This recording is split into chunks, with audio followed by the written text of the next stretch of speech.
You just said you said you agree, but I don't mean they're right. That's what you said. Yeah. So that's the same thing with me. So let me finish my bill. Hold on, let me finish my bill.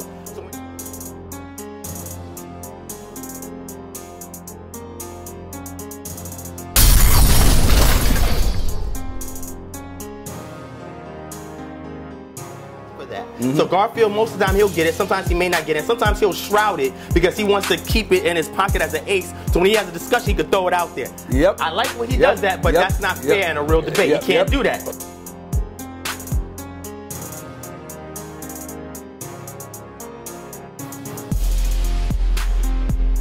Majority of Hebrew Israelites in the United States believe in monotheism. You always say the Most High and so forth. Nobody is saying you don't believe in the Most High, but you accept that there are other deities that you can actually deal with outside of that. Can you explain that to the audience? Is that I acknowledge that there's other deities that are working in other factions of society that either pertain to other ethnic groups of people or ones that are vying for the attention of the people who we in our Israelite community call the descendants of ancient Israel.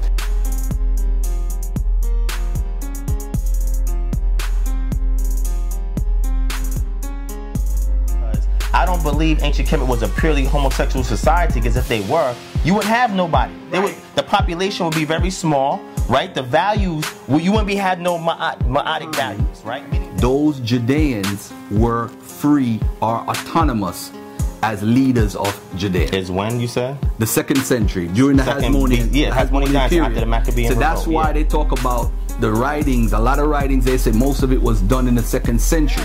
You see that the people that come back from Persians, and when they have the priests in them, it's like they're teaching them a whole different religion. It's not the same. So these Judeans, so you are saying today on camera that you're not a part of the tribe of Judah. Yeah, I teach that. You're not a part of the tribe of Judah? No. Okay. Garfield looks for daggers, right?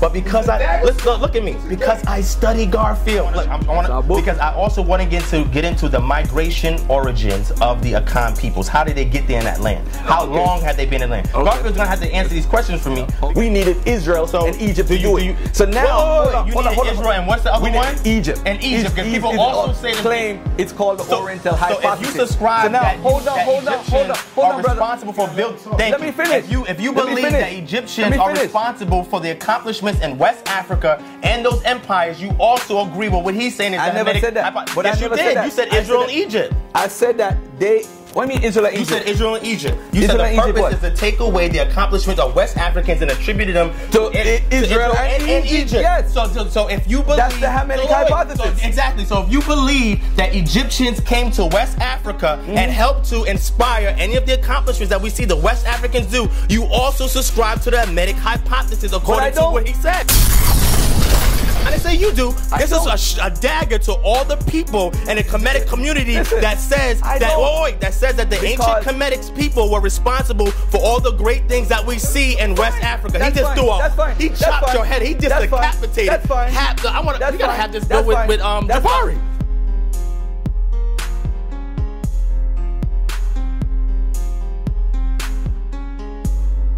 And even Polite attributes the Dogon's accomplishments with Egypt, and the Dogon don't say they're from Egypt. Hold on a second.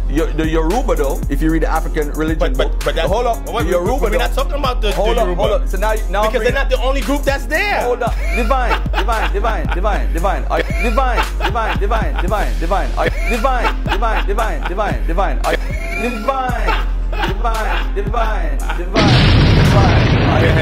Bro, you were speaking this whole time. You didn't let me finish. You interrupt so much. I never seen it. Yeah, he like it. But look, because I don't have a lot of time. Let me say this. Can you give a final statement so I can speak, please, and then go? Because I gotta go, Garfield. There is no evidence that any river Sabbatican the lost tribes was a part of. There's Eldad the Danite, who my brother quotes all the time. They have a Christian and a Jewish version, which also mentions Presta John. Prester John lived after him, but yet still the version that we have today has hints of Prester John's information in it. So it shows how much of a fake it is. But it's not. But hold on, brother. You see, you're interrupting again. Let him go, you're interrupting again. Okay, go ahead. Now, Eldad the Danite, you see, the key is their connection to Africa is recent. It has no bearings. If the tribe of God, if we go to 1 Chronicles 5:26, it talks about the tribe of God. But the Misha Steel also says, if we take them seriously, that they destroyed all of the they didn't kill all of them. I never said that. Okay, if we take it literally, I see what he's saying. Kill all of God off. God don't exist no more. And if we take them literally, because the Moabites and Moors, Lord Abba will agree, of course, that they did destroy all the people of God. So now, if all the people of God exist, why is he claiming God? Because the lost tribe of Israel is something that was reignited recently because of Eldad the Danite, his information in the 8th century, which his information was 600 years later. There's no lost tribes of Israel. Are you familiar with Eldad Hadani? Are you familiar with what his account was, or the record that he was? So when he went to the Algerian Jews, what did he say to them about the Jews that lived in sub-Saharan Africa? There's nothing wrong with that, though. What Algerian Jews are in North Africa. Nobody's disputing. They also have a tradition of the things that he taught that they actually have. So hold on a second. So if you're saying that the Jews were the part of the trade routes, what were those Jews responsible for? What you said, in charge of the trade What were they responsible for? You said the Jews came over on the trade routes, right? I said they. What were those Jews called? Who were they? Which Jews were they? The ones that were. What did they call them? What did they call them? What do they? Who's they? What type of Jews were they? The Jews had different names. Oh, just in general. Yeah. Well, the ones that I would say took the Trans-Saharan route towards the north, a lot of those took the Berber trade routes, and then eventually made their way across the Sahara to West Africa, right? Okay. And we know that occurred as well. Like but what were they called? What did they call themselves? Which one? The Jews or the Berbers? Jews that you're talking about?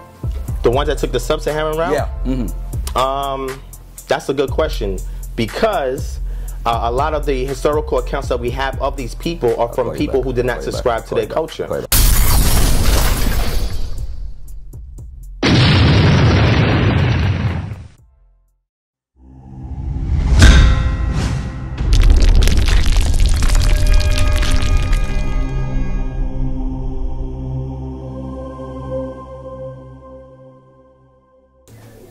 Peace, family. It's Divine Prospect, Kingdom Harvest Ministries, and I'm with Brother Garfield, Dagger Squad. I forgot who I was. And he's busy over here working, he's grinding, you know what I'm saying? So I put everything aside so I can come over here and chat with Sarnetta. But yeah, it's been a while since I've been on Sarnetta TV. Shout out to Sarnetta TV and the Sarnetta TV Awards. So family, we need y'all to go out and support the Sarnetta TV Awards. There's a GoFundMe up. Type in Sarnetta TV Awards. Go ahead and make your donations, because he's doing something really big coming, this summer, right, sir? Yes, sir. Yeah, and you guys are going to know the nominees coming up soon. He's been putting in a lot of work, him and his committee. And I'm telling you, you guys really going to appreciate what's about to come. You've never seen nothing like this before. You feel what I'm saying? So definitely support Sarnetta TV Awards. That's going to be on GoFundMe, all right? And that's coming soon this summer, all right? So what's up, sir? I came here because I wanted to talk on some things. Now, I peeped that Jabari and Polite video. What do you think? It was good. It was a good bill. They spent more time talking about unity and building than they did about their differences with the Hebrews. You saw the Patreon? I saw the whole Patreon video. It's 2 hours. I watched everything. So what I wanted to do was also talk about that element now that I'm here with Garfield from Dagger Squad, because Garfield also is about unity, even though we bang back and forth on certain things. But we also talk about unity in regards to economics and what kind of economic plan do we have for the black community. A lot of people scream black power, but I don't even think if they ever seen a reflection or a model of black power in modern day times. We had them with the Khalid Muhammads, we had them with the Black Panther Party, because the Black Panther Party was designed not only to give civil programs to the community, but also get politicians that represent a lot of the grievances that they had into our political office. See, a lot of people don't realize that element of the Black Party. And one person in our community that actually does chat about this is at per segment. Me and her had a great build on this, you know what I'm saying? And she also has to remind people that when you neglect to get involved in the local political affairs of your community, you can't scream and complain when things happen. You feel what I'm saying? So one of the things that we did in Atlanta, one of my associates, who's also a Hebrew Israelite, he's also a lawyer out in Atlanta, his office because he works for the Solicitor General's office. His office actually had a criminal record expungement event. Big time. Criminal record expungement event. And I don't know, did you see the video on the live? Yeah, so Brian watching too. Brian watching. Peace and love, Brian. So they threw together this event. Why did they throw this together event? Because there's so many people in Fulton County out in Atlanta that had misdemeanors, and these misdemeanors impact them getting a job, getting housing, anything that you can think about that you would need for normal day-to-day maintenance and advancements and helping out your community and your home. Misdemeanors keep a lot of them from getting jobs and housing. So with his office, this is a prosecuting office, right? They decided, hey, we need to do something for the community. So they created this huge event. Not only was the office there expunging misdemeanors, and we talking about almost over 100 people got their records expunged. They also had housing programs that was there. They had civil rights attorneys that was there. They had the electricians union that was there to help people get jobs. Engineer union programs that was there helping getting jobs. Also, many people may talk about the Goodwill. I didn't even know Goodwill had free career training programs for almost all these trades that I just mentioned. But when I went there, I discovered that this is stuff that they do, even though people don't know them for doing it, but they push it towards our community, and it's free. It's free. They even have a career center that you can go to and get jobs for free. So a lot of times we talking about black empowerment, but we don't have nobody that's actually going out here and getting rid of these misdemeanors on our brothers and sisters' accounts so they can do things economically, so they can do things politically. Matter of fact, if you have a felony, you can't even vote. So what do you do to circumvent those type of issues so that way you can get the brothers and sisters who've had maybe past that they're not proud of involved, so that way you can get ordinance and statutes changed in our community. Shout out to the brother Shakum out in the Carolinas. This brother used to be a very heavy, and I hope he's okay with me sharing some of this, a very heavy RBG activist in the community, right? After a period of time, the brother realized that extremism was not changing fundamental things in the community. One of the fundamental things in the community is that they needed a stoplight because so many accidents was happening on a particular road out in this community. And guess what? All the marching didn't do nothing. All the activism didn't do nothing. All get it on Facebook and YouTube and screaming Black Power did not fix a fundamental issue in the community. So the brother said, you know what? I'm going to take a different route and I'm going to lobby so that way we can get the stoplight added so many accidents that are happening in the black community do not happen anymore. So what good is all this empowerment? You're not fixing fundamental issues that are killing kids almost every year. So the brother decided that he understood that you have to get involved in a different element of empowering your community in order for you to have immediate change, so that way when the youth and the people in the community see that you're actually bringing real concrete change that they can see each and every day, yo, I'm with your RBG movement. We down. What do you need us to do? So this is another element that we have to do, and this is why even Garfield getting involved in the economic aspect of our community is important, because we can sit here and argue about things until the cows come home, but at the end of the day, once me and him leave out of here and we still have the same societal ills, what did we accomplish? You feel what I'm saying? So this is something that's huge. Another thing that I want to bring up as well, out in Atlanta, and this is, hopefully when I come back on Sunday, I get to do this presentation that I do for consultation. When you leaving? I'm leaving Monday. So I'm not going to be able to do it. Yeah, and tomorrow's the Super Bowl. Look. I know so. Yeah, fucked up. Yeah, he messed up. Be back tomorrow. Yeah, but see, everybody's going to be gone for the Super Bowl film. You don't watch the Super Bowl. The reason why you was boycotting, I did until the Super Bowl. Look at this guy. He cut us off to watch the game, and they're going to talk about the damn Giants is on our. I hate Dallas. Look, before you say that, let me respond and say that. What we have in the community, family, instead of empowerment, we got an ego race. Everybody want to be praised. Yep. So, instead of people thinking about their egos first, put the people first. There you go. They have a song right now by this guy. He was nominated for the Grammy. His name is Chronix. He said that, I do it for the love, I don't do it for the likes. He do it for the love of the people. Exactly. Not because of likes on YouTube or likes on such and such status or Facebook. He do it for the love. Exactly. And what happened is we do it. Yeah, we do it. People. I'm laughing because somebody said Garfield here is growing. I see it. Yeah. Come on, man. Let's get out of the commercial break. Let's take. But the point that you make a great point. I agree with you 100% with that. And something as simple as a traffic light. We go through that in New York all the time because there's so many accidents. They got to put traffic lights up because so we go through that a lot. But the biggest issue that we have in our community is ego. Now brothers and sisters coming at Boyce Watkins because apparently he worked with a guy named Wu, Chinese guy, who had a great idea. He said, anytime you're selling anything, you got to give black folks hope. How did Obama win the election? Hope. How did Trump win the election? He used hope. And Clinton was just using the whole thing that, hey, I'm Hillary Clinton, so vote for me. And she did what? She lost. All the others think she's just the worst campaigner ever. She's just a loser, man, when it comes to elections. On the real tip, you used to be a Muslim.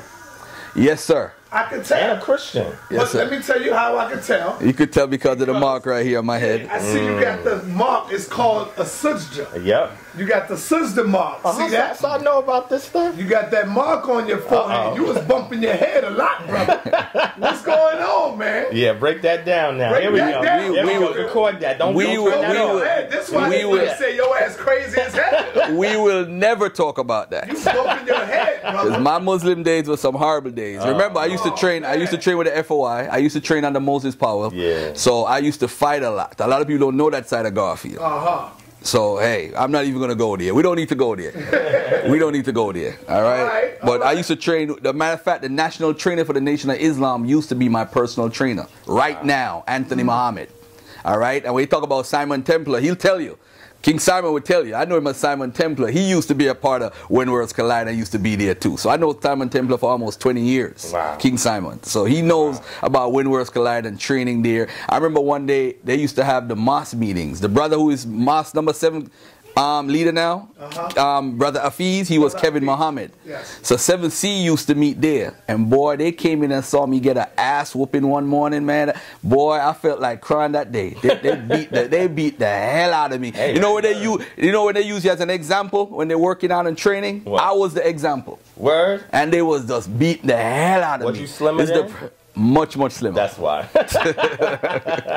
but as far as, let's just get back to economics for a second. I want to say that ego is messing us up. People let ego get in the way. You know, I bring Monica. I didn't have to bring Monica and Cheryl on Sunday on the Wednesdays. I could have. I mean, I rent the time for myself, but I brought them in. Sunday was like, who are these people? But when he heard them speak, he was like, oh, whoa! I don't need Garfield no more. I got them. Exactly. So now. We got African Emporium now that deal with stocks. He got a class on Thursdays. I'm spreading the love. If it was all about Garfield. Get your mic. Give me a testing real quick. Testing 1 2. Testing 1 2. Can you hear me? All right, I hear you. Yeah, if it was just about ego, I would have just been the only person on every Wednesday. It would have been a boring show. Everybody watching Garfield every week. So now I just want to stress to everyone out there. Wait, hold ego. on. Testing 1 2. That's better? Yeah. Okay, yeah, I got it. Okay. Wow, Because it was off. Yeah. And so it's coming off of his mic. Yeah. Ego is one of the biggest problems. But continue, brother. You wanted to say something. Yeah. So one of the major things that are going out in Atlanta is this incorporation of municipalities, right? And this was a big boom that started in 2005 with a community called Sandy Springs. And they decided that, hey, you know what? We don't want to be just waiting on the county and the state to create ordinances and statutes that's going to directly impact our community. What we're going to do is use the home rule or the home power rule, and pretty much what this does is that allows them to concentrate state legislative powers, executive powers, and judicial powers on a local level. We got municipalities out here in New York as well. But what happened was in 2005 when they started the Sandy Springs, that was a white coalition that brought that forth. Then from there you have places like Dunwoody, Brookhaven, and several other places. Now, what started to happen was black folk, because you know Atlanta is a chocolate city. Black folks said, man, we can incorporate as a municipality where we control the political regime, meaning that the councilman and the mayor, whether it's a weak or strong mayor or the mayor is the council, a manager, we can control all the legislation in this cityhood that we create. That's black power. Second thing is, man, we can control the fire department. We can control the public safety department, which is the police department. Black folks said, yo, we can control every element of our community. So what they did was they started to lobby, because in order to get this done, you have to have X amount of registered voters that live in the actual community that's going to be incorporated as a municipality.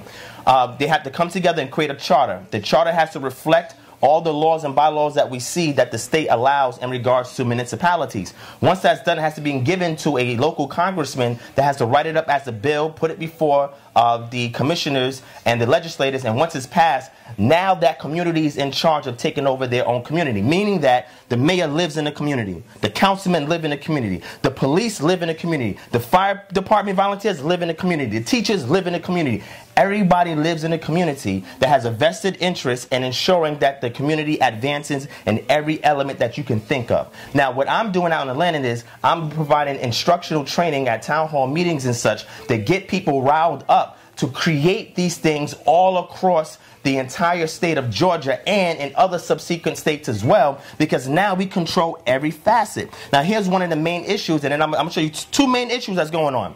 Once white folks said, damn, Stonecrest, which is a black town in Atlanta, that's their own municipality, South Fulton, yo, they taking control of their own communities. They was like, well, hold on. We got to do something about that. So what did they do? They said in order for you guys now to be incorporated, what you now have to do is get a vote from everybody in the unincorporated county before we allow you to become a municipality. They never did anything like this. It's unprecedented in the entire state of Georgia. Why? Because black folks started realizing that we're going to take over our communities. We're going to control everything in our community, and we don't need your help. We're not going to wait on the state. We're not going to wait on the county. We're going to do it ourselves. You can't have all of these. Now, look, once these two came out, Greenhaven will be the second largest city in Atlanta if they was allowed to pass and get their charter passed as a bill.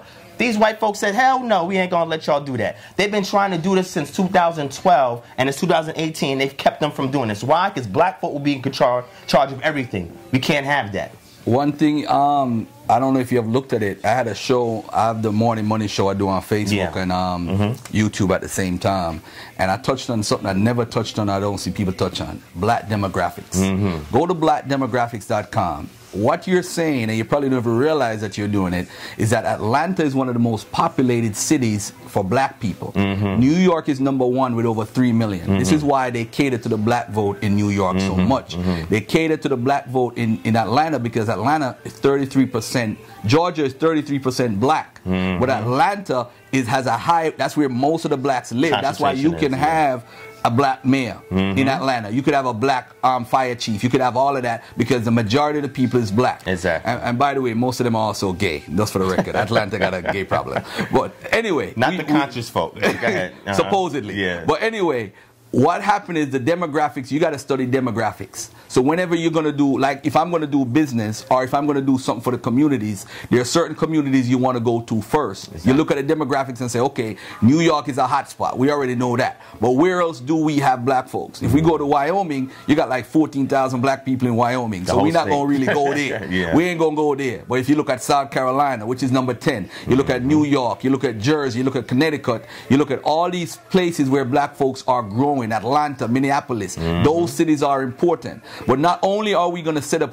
places where we could train people for jobs, we also need to set up a conflict resolution center so we don't have much contact with the police force. Because when black folks get in contact with the police, 3 things happen. We either get beat up, killed, or arrested. So those 3 things are minimized if we have a conflict resolution center where we could have it in 100 main cities of populated black folks. So that's one solution that everybody needs to do. Garfield can't do everything, but it's in my 9-point plan. There you go. But I need to tell everybody, Divine might be the contact person in Atlanta. You got him, you got Ankh, you got all these people who are influential. Why don't we put a conflict resolution number so we could call people and get it aligned with the Hebrew Israelites, with the Moors, with the Muslims. Get Lord Abba, put Lord Abba to work, man. He's in Atlanta, he got power.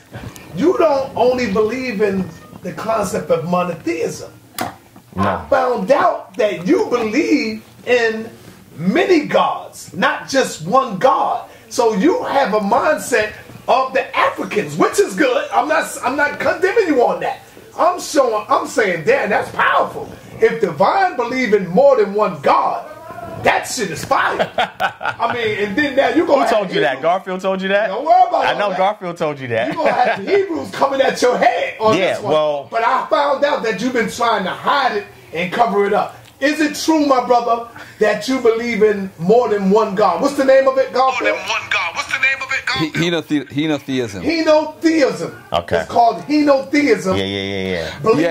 Well, stop. This was going to be my first question to you.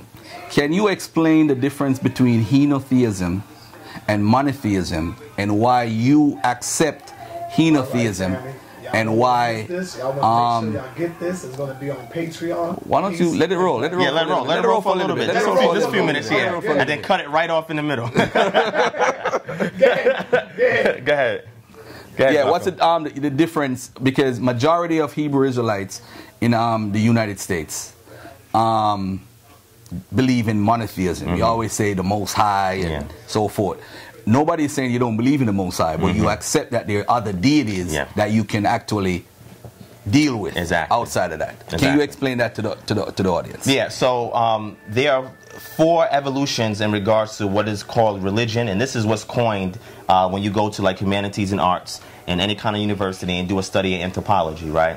It started first with animism, right? And animism was where people give their reverence to the environment and to nature. It goes from monotheism to polytheism, where they now they do anthropomorphic attributes for nature to other unseen deities that they believe is actually interfacing with humanity. The third one, evolution from there, is henotheism, which means that now the seat of power has been concentrated to one particular entity, but there are other entities that are there as well that could be selected out for worship. And then the last one, which would be monotheism, and monos literally means alone or only, right? So nobody in the Hebrew Israelite community who claims to be a monotheist is a true extreme monotheist, because you would believe that there's only one entity that has any degree of power, authority, or control over any aspect of society. And if you read the Bible, that's not true. Other entities have been delegated authority and power over various elements in regards to societal affairs. So I'm a henotheist. I'm not a polytheist. The difference is, in henotheism, there's one creator entity that is supreme, but there's a council of other deities that also handle other world affairs, all right? And they can also be singled out for worship if you choose to. But now you have what's called monotheism. So monotheism is, you know that there's one supreme deity, but there's other potential deities, but you single that one supreme one out and only worship that one supreme one. So I'm a henotheist who also subscribes to monotheism, right? So monotheism, again, like I said, you single one out for worship. This has been classically a system that, I mean, I think almost every ancient society that I can think about has this type of system, and I call it a divine council. If we look, for example, in Egypt, right, or Kemet, in ancient Kemet, you have the Heliopolis cosmogony, or the Anu cosmogony, right? That you have Re or Ra, who's at the seat or at the head. Then you have Nu, you have Nut, you have Geb, right? You have Nethys, you have Heru, you have who am I missing? Shu, Tefnut. You have all these other entities, right? And these entities, all of them, and I'll give you an example. When we look at the book of the Heavenly Cow, right? And the book of the Heavenly Cow, a council is called. Ray is calling a council because he is ruling over people, right? The people see he's getting old, he's getting weak, and this is something that we see even in modern day times when the king is very in his prime and he's strong and he's doing all these decisive actions. As he gets older, he tends to be more reserved, he tends to be more, more laid back, and then the people's like, man, this is not a strong king no more. So we need to overthrow him and put another young ruler in, and so he can be mighty and show us strong again. So Ray was getting older, according to this myth, and he called together the council, right? He had Nut in the council, he had Nun in the council, Tefnut, all the entities that proceeded from him, according to the cosmogony story. And he came to them and said, listen, mankind is trying to rebel against me, and by proxy, it's also going to affect you guys. What should we do? So after he called this council and him presiding over the council, we get an idea that when we look at anything, I mean, there's several Hermopolis cosmogony in ancient Kemet, the Mephite cosmogony in ancient Kemet. We always have a deity that is prime or supreme, but it is not void of other deities. Whether it's a consort of that major deity in ancient Israel, you had Yod-Heh-Wafe. Yod-Heh-Wafe assumed the consort that El in the region of the Levant once had. And we see this as we look over time at certain migrations and people bringing certain ideas from the Transjordan region into the Levant region over time. We start to see where people acknowledge a supreme deity, and as the literature becomes written, they then assign their major patriarch deity to the seat of that major deity there. So if that's the major deity, based on what you're saying, which makes a lot of sense, because in Sumer, they have the council thing too. Yeah. But what are some of the deities, because I'm curious, what are some of the deities outside of the main deity that you call on today? That's what I was going to ask. Yeah. Because that's very important. So that's a great question. Yeah. I'm curious. So according to the if we look at, you talking about ancient Israel, right? Well, I'm talking about today. So do you have deities that you call on today outside of the main God? When you say you mean the Israelite community? Mean you personally. Oh, well, I don't call on these deities. I'll give you an example, right? Garfield did his DNA study and see that his DNA traces back to the Akan peoples, right? We know there's several clans in the Akan peoples. The Akan peoples believe that Nyame is the chief creator deity. He's a sky deity, right? But there's intermediary deities, the Abu Sam, that communicate the things of Nyame to the people, right? Now, these could be deities that are benevolent deities. They could be malevolent deities. They could be ancestral or patrilineal deities or matrilineal deities, as we see the Akan peoples are more matrilineal. So these other entities that are there are entities that are local entities depending upon where the family is at, where the clan is at, what trade that they're doing in society, whether it's agriculture, pastoralism, etc. Yeah, they have ancestor worship. And ancestor worship, right? I was going to bring that out as well. So what does this mean in today's time? So me being an Israelite, do I call and invoke the names of other deities for other things? No, I don't do that. What I do is that I acknowledge that there's other deities that are working in other factions of society that either pertain to other ethnic groups of people or ones that are vying for the attention of the people who we in our Israelite community call the descendants of ancient Israel. And I'll give you a great example of that. Chemosh, we know, is a attested deity, right? Because we go to the Misha Stella, we see Chemosh mentioned in the. Well, I think you're answering it. You answered one part, but the part is today. What does Divine Prospect call on other deities today? Who do you call on? So I only, so know that. No, all right. Yes, notice. So I only invoke Yod He Wafe. Okay. But there's also. That's Yahuwah, Yahweh. That's what you would call that deity, right? But there are tutelary spirits, right? If you go to Psalm 91, Psalm 91 is a psalm that speaks about being protected by the Most High. But it also says that the Most High has sent Melakim, or he has sent tutelary spirits to watch over the children of Israel, which means that a lot of the fighting or the warring that's done, or a lot of the success that is done, is being done through intermediary spirits on behalf of this one created deity. See, a lot of this stuff ceased to be practiced once we have the Babylonian migration. I'm not going to even say it was a full captivity because the Israelites were prosperous, as we know by the Al Yahudu tablets, when they were in Babylon, right? Even in Hebar was another place where exiles went, where they were also prosperous, right?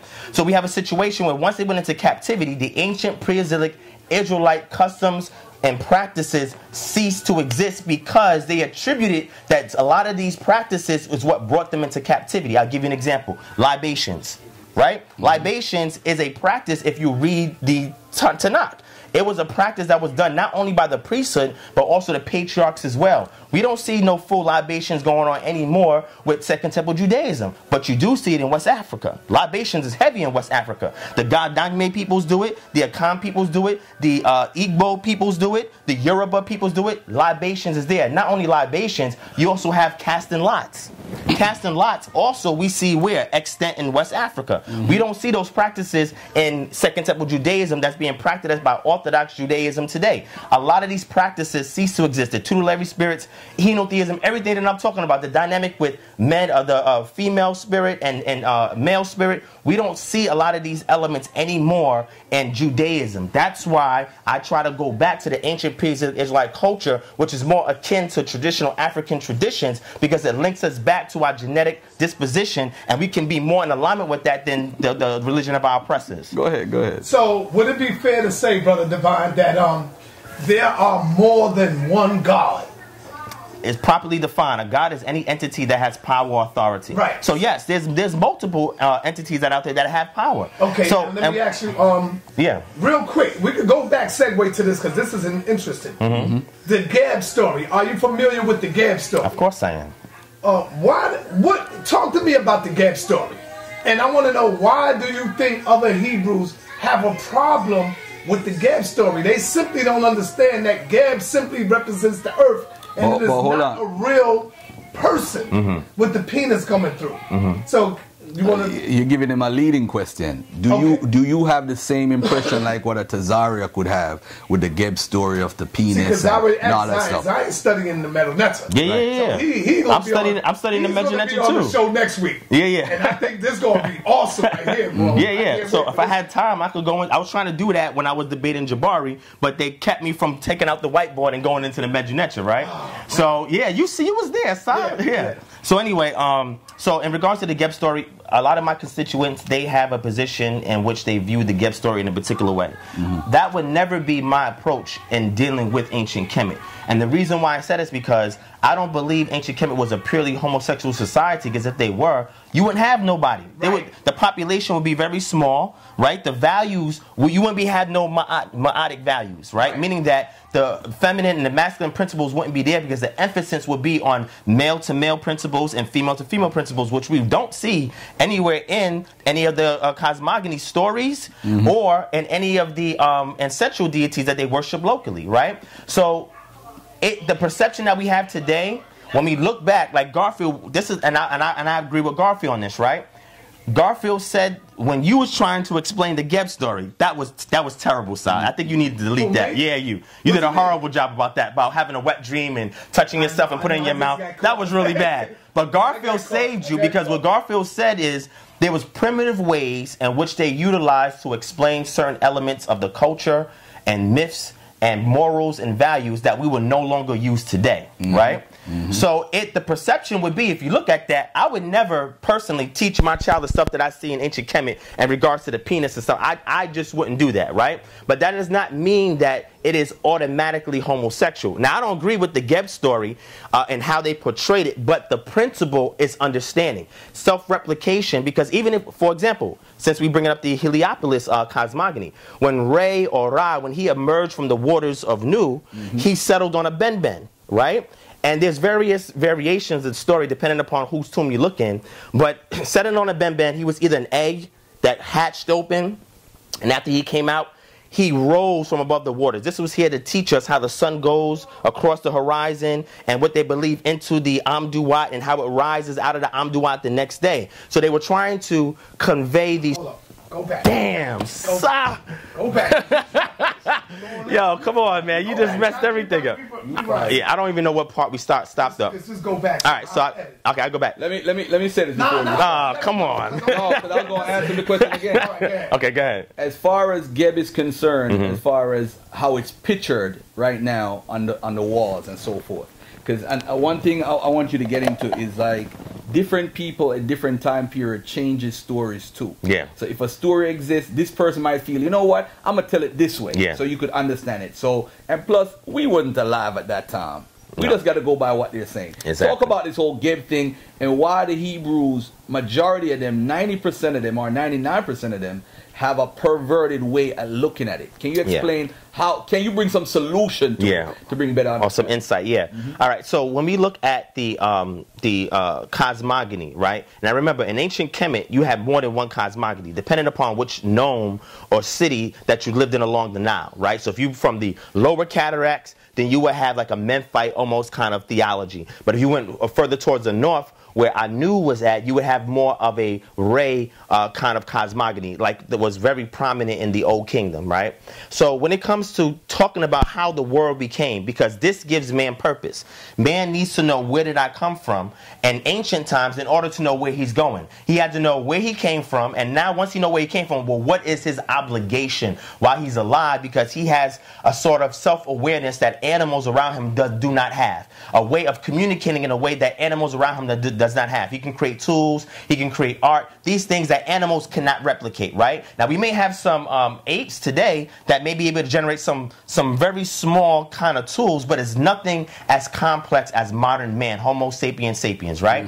So when we look at the creation story, right, and when you say Geb, you have to be able to identify what cosmogony story are we talking about, because it's not consistent all throughout the Nile. And that's one thing that's very important. And you got to also see, well, which era did this story is that we're referencing. So when you bring out a relief, the first question is, what is the provenance of that relief? Where did it originate at? Who drew it? Whose tomb did you find it in? What royal relief was it on? Is there any papyri that actually reflect what we see that's there? So when we talk about this, and I like to focus a lot on the Heliopolis cosmogony because it's one that I'm severely familiar with, is where Geb comes from, right? Because now we have the offshoot, and I was saying earlier before the camera cut off, we had the waters of Nu. The waters of Nu is eternal. It's been there forever. Where else do we see the waters being there forever? Well, Sumerian cosmogony has the waters there as well, where Tiamat is actually destroyed by their Marduk deity who came to prominence in regards to their pantheon of deities, right?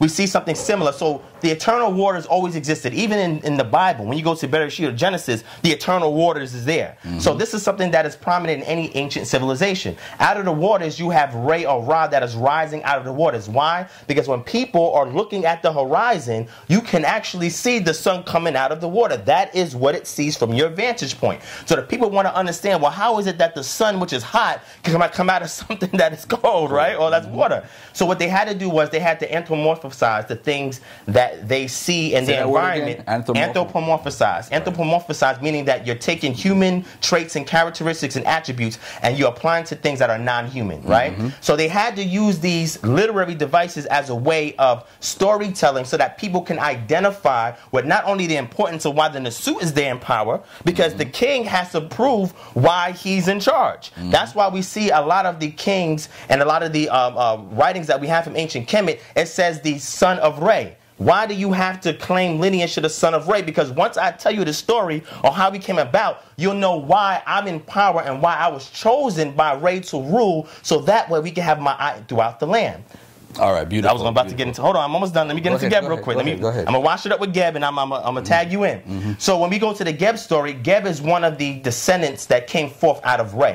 So Re had a couplet pairs that came out of it. We have Shu and Tefnut. We have Nut and Shu and Tefnut. We have Geb. We have Nut. We have Nethys. We have Seth. We have Heru. We have Osar. We have Oset. And Nu, which was already there before anything came forth. These are what's called the Agdad, not the Agdad. Oh man, the Ennead. Excuse me, the Agdad. That's another. Yeah, that's the Hermopolis cosmogony, right? So the. You good, Devon? Go ahead. Okay. I'm good. Can you hear him? Let me see. Who mic is off? Oh, damn. Oh, you ain't got his mic turned on. No. What happened is his battery died. Damn. But you good. Okay. So let me keep going. Yeah. So, man, this how you know this is a good bill when the camera keeps malfunctioning, right? So when it comes to the Geb story, you had to explain how the earth itself was impregnated with the first seeds that brought forth life, right? So the ancient Egyptians had a peculiar way of demonstrating this, right? Now, I don't subscribe to that primitive form of teaching, but I cannot knock them, because when you study other ancient civilizations, they had a lot of other weird ways of teaching stuff, right?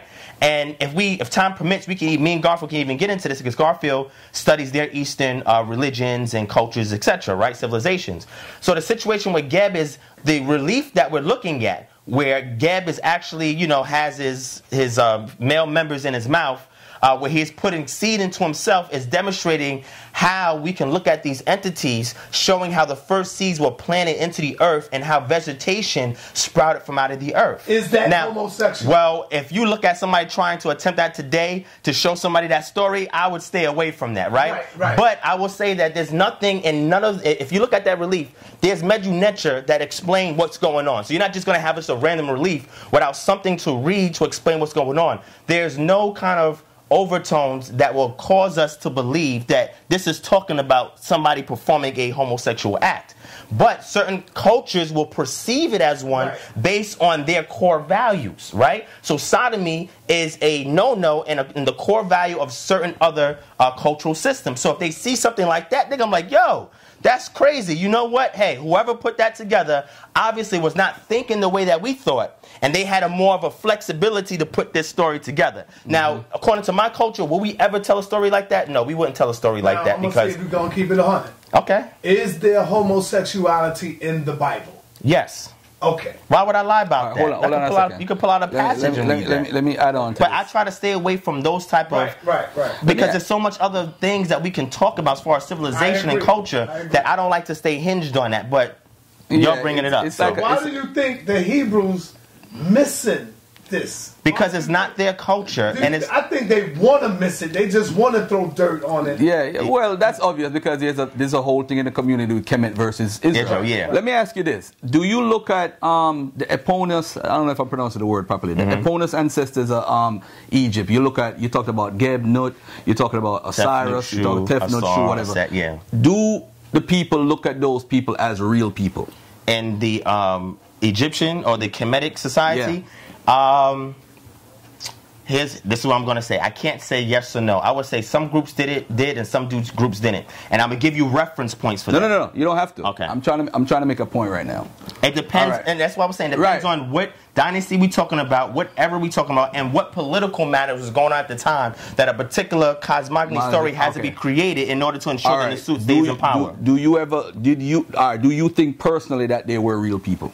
I don't think they were real people as being the sun being a real king. I mean, the literal sun in the sky being a real king that's ruling. Okay. No, but there were. Okay, I'll give you an example since we're talking about it. If we look at the Turin Papyrus, right? The Turin Papyrus has a list of kings that's in it, right? If you look in the Turin Papyrus and you look going back to the first king to the pre-dynastic kings and further, or the Parlemmer Stone. Parlemmer Stone, you also have entities in there that is not attested to any kind of archaeology, but the reason why it was done during that period of time is to prove why the current Nasut had the authority and reign to rule, because he came from the bloodline of whoever originated that society. It's a political tool or propaganda, like Garfield likes to use, that was utilized to get the people under the political regime of the time. Now check this out. Now this is a very important question. Divine, do you know who the eponymous ancestor for the Persians are? Yes, but it escapes me right now. All right, no. But if you start talking about it, I'll remember. Don't worry about it. I don't care if you know. What about for the Greeks, the Athenians? Yeah. All right. The Eponius and even the Romans for the Romans, the twins and all of that. For the Babylonians. If you look at the Sumerian kings list, right? You see that before Enmerkar, the people they don't consider them to be real, but they do have the same tradition. They're like legends. Just said. Yeah. Goes back to this ancestor to bring people under the political system. Now I'm studying Ethiopia. I'm kind of reopening my views on Ethiopia, and I noticed that's the same thing that they did in the 13th century when they wrote the Kebra Nagas. Yes. They tried to pull everybody back to Solomon. Exactly. Now I'm going to ask you this now, which everybody's probably want me to ask you. Who is the and then I gotta ask you some stuff. No problem. The Eponius ancestor for for Israel. So wait, when you say Eponius, that is a term, just so people know what we're talking about, that has to do with the origin of ancestry, right? Okay, right. People. And now, what you named the eponymous. If I pronounce it right, you could look it up. Epi means upon, and nomis comes from name. Right. So that's what we say. The name in which you place upon a real entity that represents an attribute or a feature that goes back to the ancestral lineage or the origin. Now, in the ancient, is that what you're talking about, right? Yes. Okay. All right, the ancient Near East has a lot of stories. Yes. Especially the Greeks. Yes. And the Persians and every group that has ever ruled. The Sumerians had it, Mesopotamians, whatever. The Egyptians had it, and that's why I was asking you about the eponymous ancestor. Do you consider them real? As far as Israel is concerned, you have one ancestor that's talked about in this tradition as being real, a real person, Jacob. As from a scholarly point of view, do you look on Jacob as a real person, or do you look at him as somebody who is a part of the political writing, or do you believe because of that's just your faith? Gotcha. So when I look at the text, I make certain distinctions, right? The literature is one element. The historical aspect is another element, right? And we see this in writings of antiquity all the time. You have history that's laden with other literary devices that is designed to tell these stories, right? Especially what we call the ethnogenesis, or how protect the ethnic group of people came to be, right? So when we look in the Israelite culture, the earliest that is attested that the writings actually occurred happened when the kingdoms came onto the scene, because these kings have to show lineage back to who they believe was their ancient patristic ancestors so they can claim rule and reign and also be able to be the ones responsible for uniting the people under a political regime. Why is this important? This is important because Abraham will only have his existence amongst those people, right? Which means that we don't have a lot of extra biblical attestations to the existence of Abraham, Isaac, or Jacob, or Jacob, right? But within the peoples themselves, this is an oral tradition that they pass on. And being an oral traditions are only as good as a social memory that the people together collectively can reconstruct what they remember that they were being taught and what they were being told.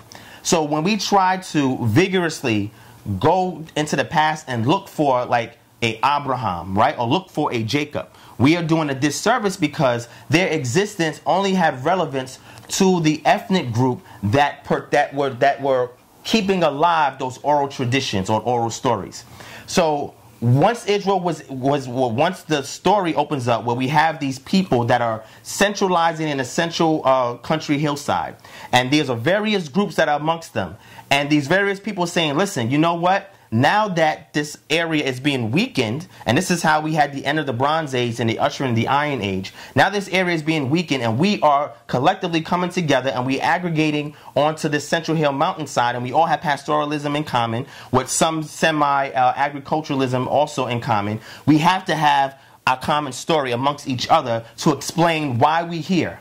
Why are we here? And not only why are we here, why we need to resist against the current regimes that are also here on this land. So we see this historical element, but then the literature gives another angle that is designed for the people who have created it, because the purpose of that is to give them not only a sense of identity as this ethnic group is emerging, but also a sense of importance and a sense of right to why you're there in that land. That's very important. The Abraham story, the importance of it is showcasing why this ethnic group of people have the right to the land that they find themselves in. All right, because of promises that are made, etc. So I can have a historical discussion and a literary discussion, but sometimes what people do is they intertwine the two instead of saying, listen, let's separate the two and deal with what history is saying, what we can prove from history, and also what's here in the literature that is designed to teach and bring up the people that are part of the culture, right? But people get mad when I talk objectively, right? Because I try to speak as honest as possible, because a real person that's providing any kind of scholarship, even though they have their own personal subscriptions, they have to be able to objectively explain certain things to you in a way where it's not that it's offensive, but it's a way that you can understand how one culture is operating that is diametrically opposed to whatever subscription to the culture that you're subscribing to. Let me say this, but in all honesty though, we don't have any records of any Abraham, Jacob, or that storyline within any paradigm. When we look at the connection when the Greek empires took over, we don't find this eponymous ancestor called Jacob. We don't find this story until actually... And that wouldn't be because that's not part of that culture. Right. No. I'm saying as far as the Israelite culture, we don't find any writings being attested before a certain time period or anybody. Even we find hundreds of Hebrew inscriptions and so forth. We don't see no mention for any Jacob, any Abraham, so forth. What I'm saying to you is, what we do find though, we find in other cultures these same actual stories being written. We find the story of Jacob and Isaac wrestling in the womb. We find it in other cultures. What I'm saying to you now is, if we're going to research Israel, we got to be realistic as from a historical level and try to look at the literature. Now let's point in fact. We know there's a lot of digging and all that stuff going on in modern day quote-unquote Israel, right? That's the most dug up place. I'm subscribed to Bible Archaeology magazine. I read tons of articles weekly.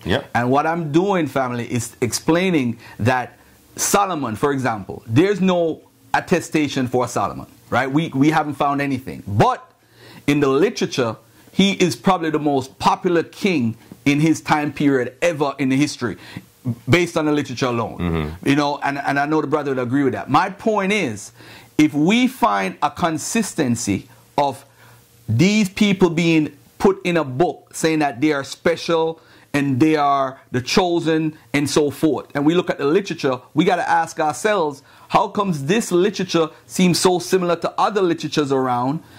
how come these laws look similar, just like Deuteronomy 28? I mean, the source that I kept from you, because I don't want to give it to you because I was saving it for Tazariak, but Deuteronomy 28. Now, when we look at that and we see, you know, every Hebrew looks at me and says, Garfield, they stole that from the Bible. You wouldn't say that. No, because I wouldn't say it because the earliest manuscripts that we have of the Bible does not go far back in order to make that argument. You know what I'm saying? The second thing is... That's the main reason why I wouldn't say that. And what I'm talking about, family, is that the Assyrians have a text where some of it is word for word, Sonetta. Yeah, I have the book. Right? You shared it. I was like, oh, I got the same book. And I went back and read it. And I was like, oh, the word for word, Sonetta, for Deuteronomy 28, you know that the Israelites use that as one of their linchpins to say that they are the people in America. There's other ways in order to make an argument. I know that, but that's one of the main Deuteronomy 28:68 or Deuteronomy 28, the curses, because it's not only Deuteronomy 28 that has something to do with the Assyrian text, but it's also Deuteronomy 13, which is also important to these Hebrew Israelites. But now hold on. Let me ask you a question. Hold on. Before you ask the question, when I have an article, right? This guy was going to get his PhD, and he went into the whole things that you would get into with the linguistics, the syntax, and all that stuff. And he compared it. I'm like, wow, how do you get around this?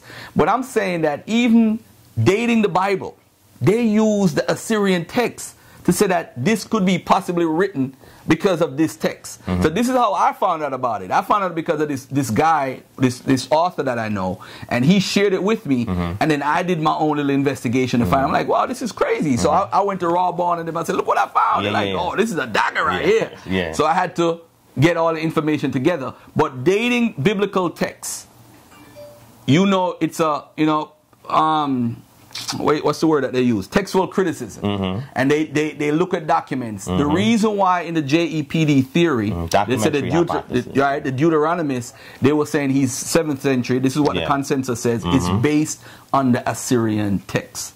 They're saying that this is why it happened because the person that you're talking about. No, not necessarily that him alone, but the majority of scholars. That's what they're saying, that it's coming from the Assyrian text. Do you have a reference for that? Yeah, you have Wellheim. You have Just grab one real quick. So the question. Oh, careful. It's okay. You good.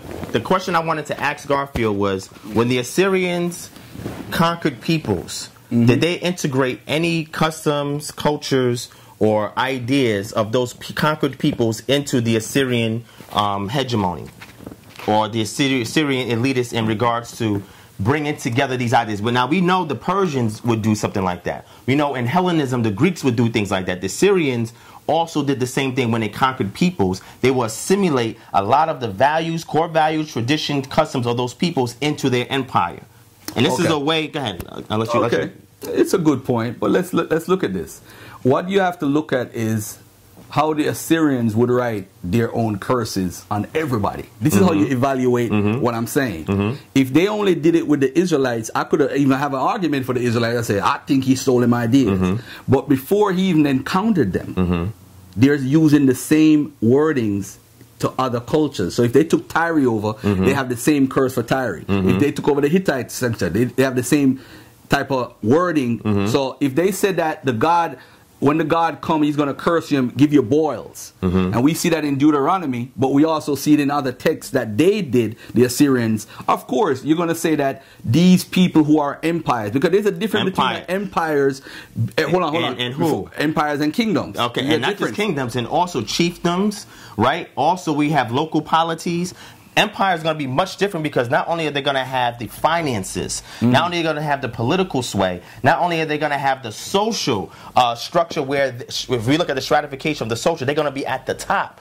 They have more ways to tell stories, to preserve a lineage than any other the conquered peoples or any other chiefdoms or kingdoms that they come into county with. I agree. An empire is going to be much larger, much bigger. And the Assyrians were highly influential. We can look at that Mesopotamian culture. But go ahead, I'll let you finish. Yeah, what I would say is that if you look at any text at all from the ancient Near East, you got to look at what the empire is doing and who is in charge. So with Deuteronomy 28, that's what your professor told you, right? Deuteronomy 28. Yes, of course. You know that. See, I pay attention. You know that, of course. But what we have to do is anybody who is writing family.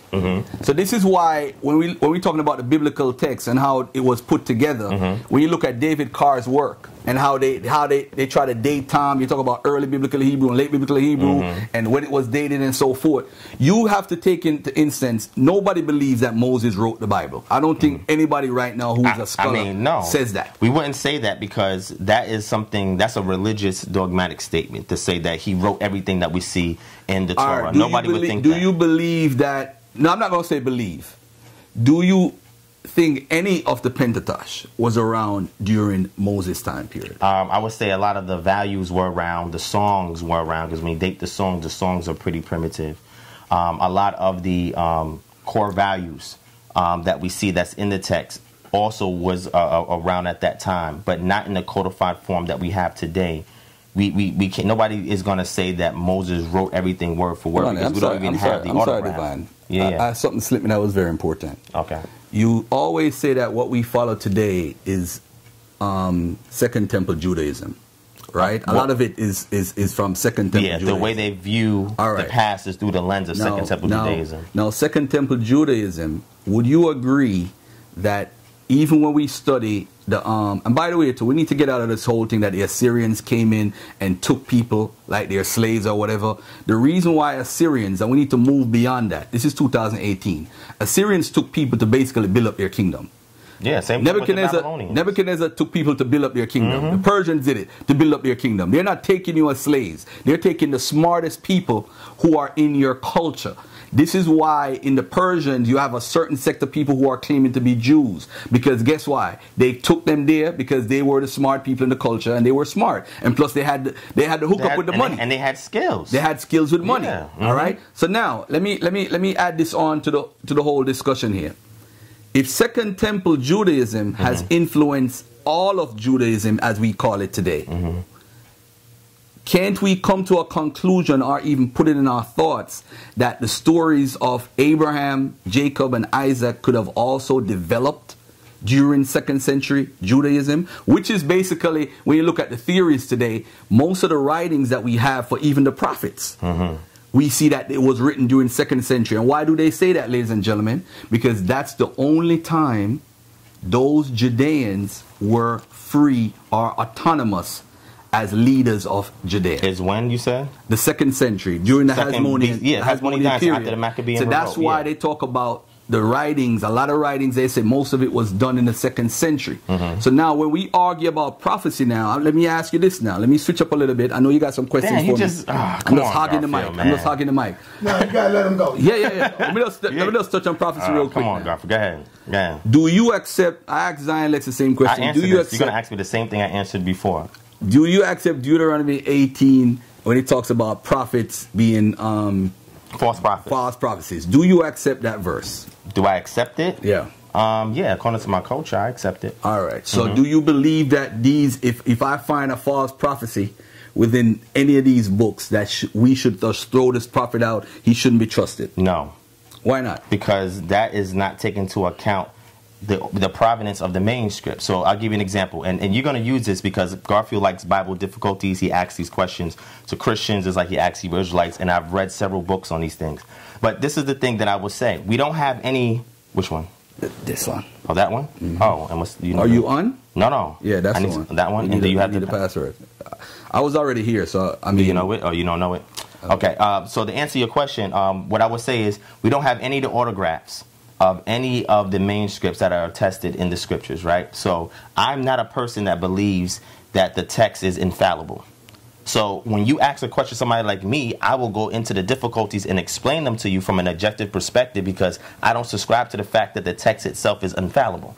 So what you would do is go into the text, you would go into the prophecies in regards to Nebuchadnezzar, which he would do, and the Persian kings, which he would do, and actually say, hey, look, what we see in Daniel conflicts this over here or conflicts with this that's in the historical record that we have in archaeology. And he would say that this would mean that the entire Bible you throw out the window because Deuteronomy 18 says that if you find a false prophet, you should not be afraid of him, but you should stay away from him and not believe any of the words that he says. So Garfield cannot use that because when I do textual criticism, we have to look to see, and I'll give you an example. Here's an example, Garfield, that you know. When we look at Nebuchadnezzar, the prophecy with Nebuchadnezzar and Nebuchadnezzar's grandson, right? Nabonidus, excuse me. Nabonidus, right? Nabonidus, there we go. Nabonidus, right? So Nabonidus, we have two attestations and to a prayer of Nabonidus that we find in amongst the Dead Sea Scroll writings, and then we have something that we see that's different in the Masoretic text. Now, does this mean that, oh, the Bible is wrong, we need to throw everything out? No, you had different sects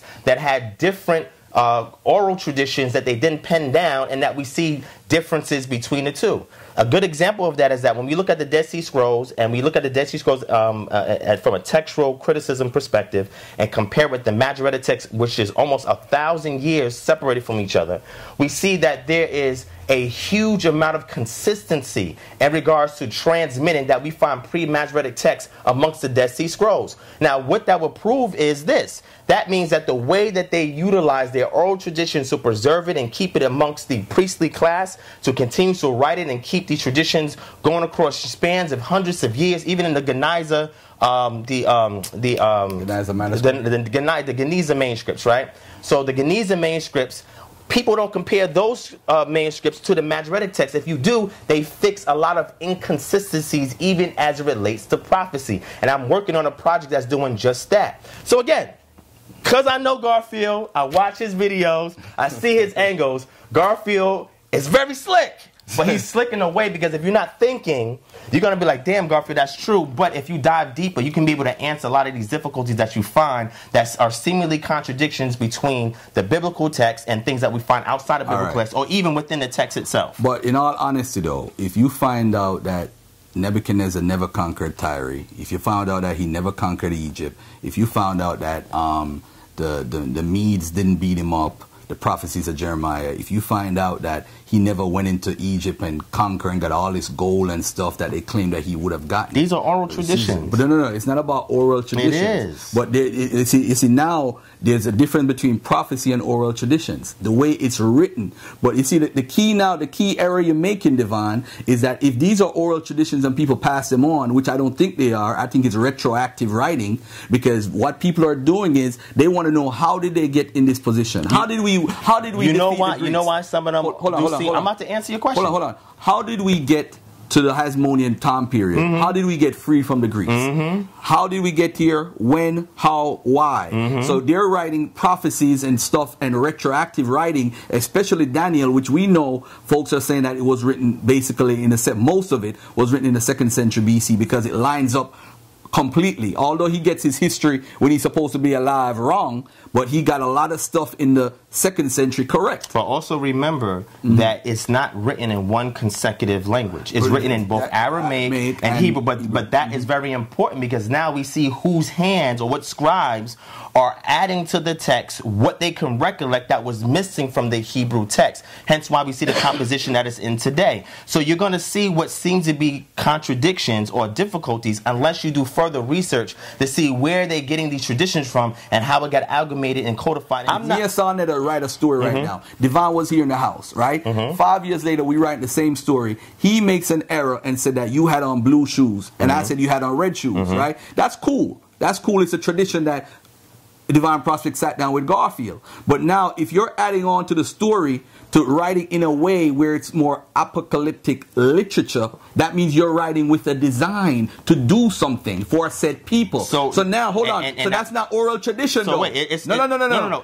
That's oral tradition is the basis of it. No. That's what you're saying. Okay, so Garfield, you're saying it's the basis is oral tradition. So, I'm telling you that the writer is basically it's up to the writer. Where's he getting information from? Where's the writer getting information from? Where the writer get information from? He could get it from anywhere. It doesn't matter. It doesn't matter. Is he getting it from oral tradition? Yes or no? Is he basing it? Is everything he off oral tradition? No. I didn't say everything. Okay. A template, oral tradition as a template. And the reason why I would say that, you cannot say that you subscribe to the documentary hypothesis. I never said that. Wait, do you subscribe? Because that's the general consensus. I never said that. Do you subscribe to it? Well, technically. Do you subscribe to it? Yes or no? Because you brought it up. Technically.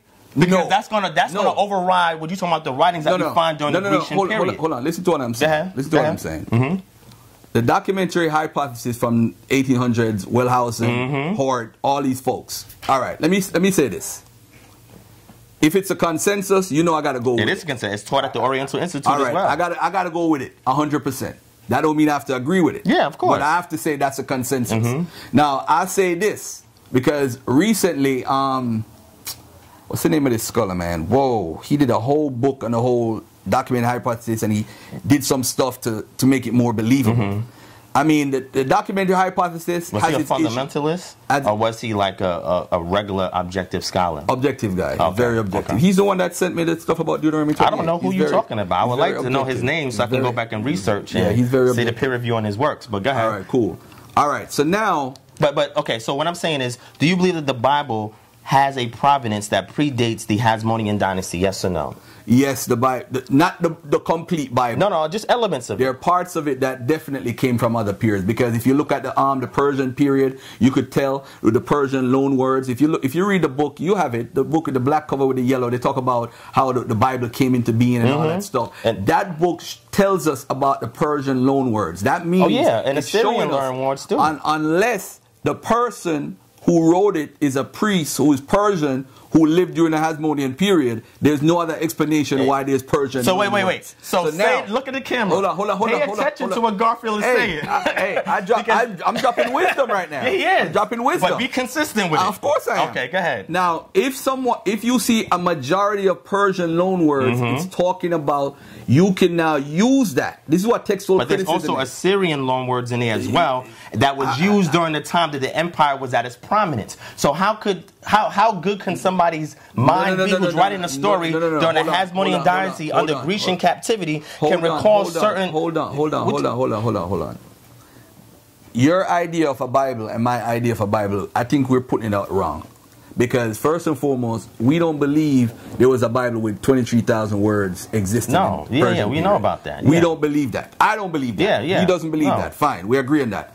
Secondly, there are stories that are written during the time periods when people are under certain rules. Now, first and foremost, we have a story in 2 Kings 17 where we see an idea of what the Assyrians do. Yes. They'll remove your priesthood, right? And they'll come in, bring their own people in. Exactly. All right. So now, if they bring their own people in, what priesthood is carrying on the tradition that is there? Well, according to the narrative, whatever priests and people they brought in there were being cursed because they didn't have their own priests over the remnant of the people that was there in the land. So that's why they had to bring a Levite priest over the people, because lions were attacking the people. But the text says that the priest that came over there to teach those people was a Levite priest that was part of those peoples who they exiled, right? So now you see Garfield, let me talk now, because Garfield had the mic for a while, made a lot of great points. And I'm not disagreeing with everything he says. Now, there's some things we have disagreements on, not everything. The reason why... You gotta go in on them, because they're going... They're already saying Garfield going in. Yeah, because he has more time to talk. If I talked for an hour, you'd be saying I'm going in. You know what I'm saying? You talking Mr. Short, long-winded here? Oh, come on.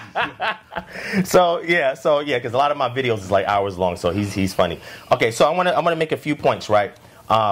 A lot of what Garfield's saying is true. I would be a fool to say Garfield doesn't know what he's talking about. And me and Garfield, we build all the time, so I would never say that. Just like he says some things that I say is true as well, and it helps bring insight. When we work together and we build together, we talk together, we learn things from each other, and it helps us both to reconstruct something that nobody was alive during that time.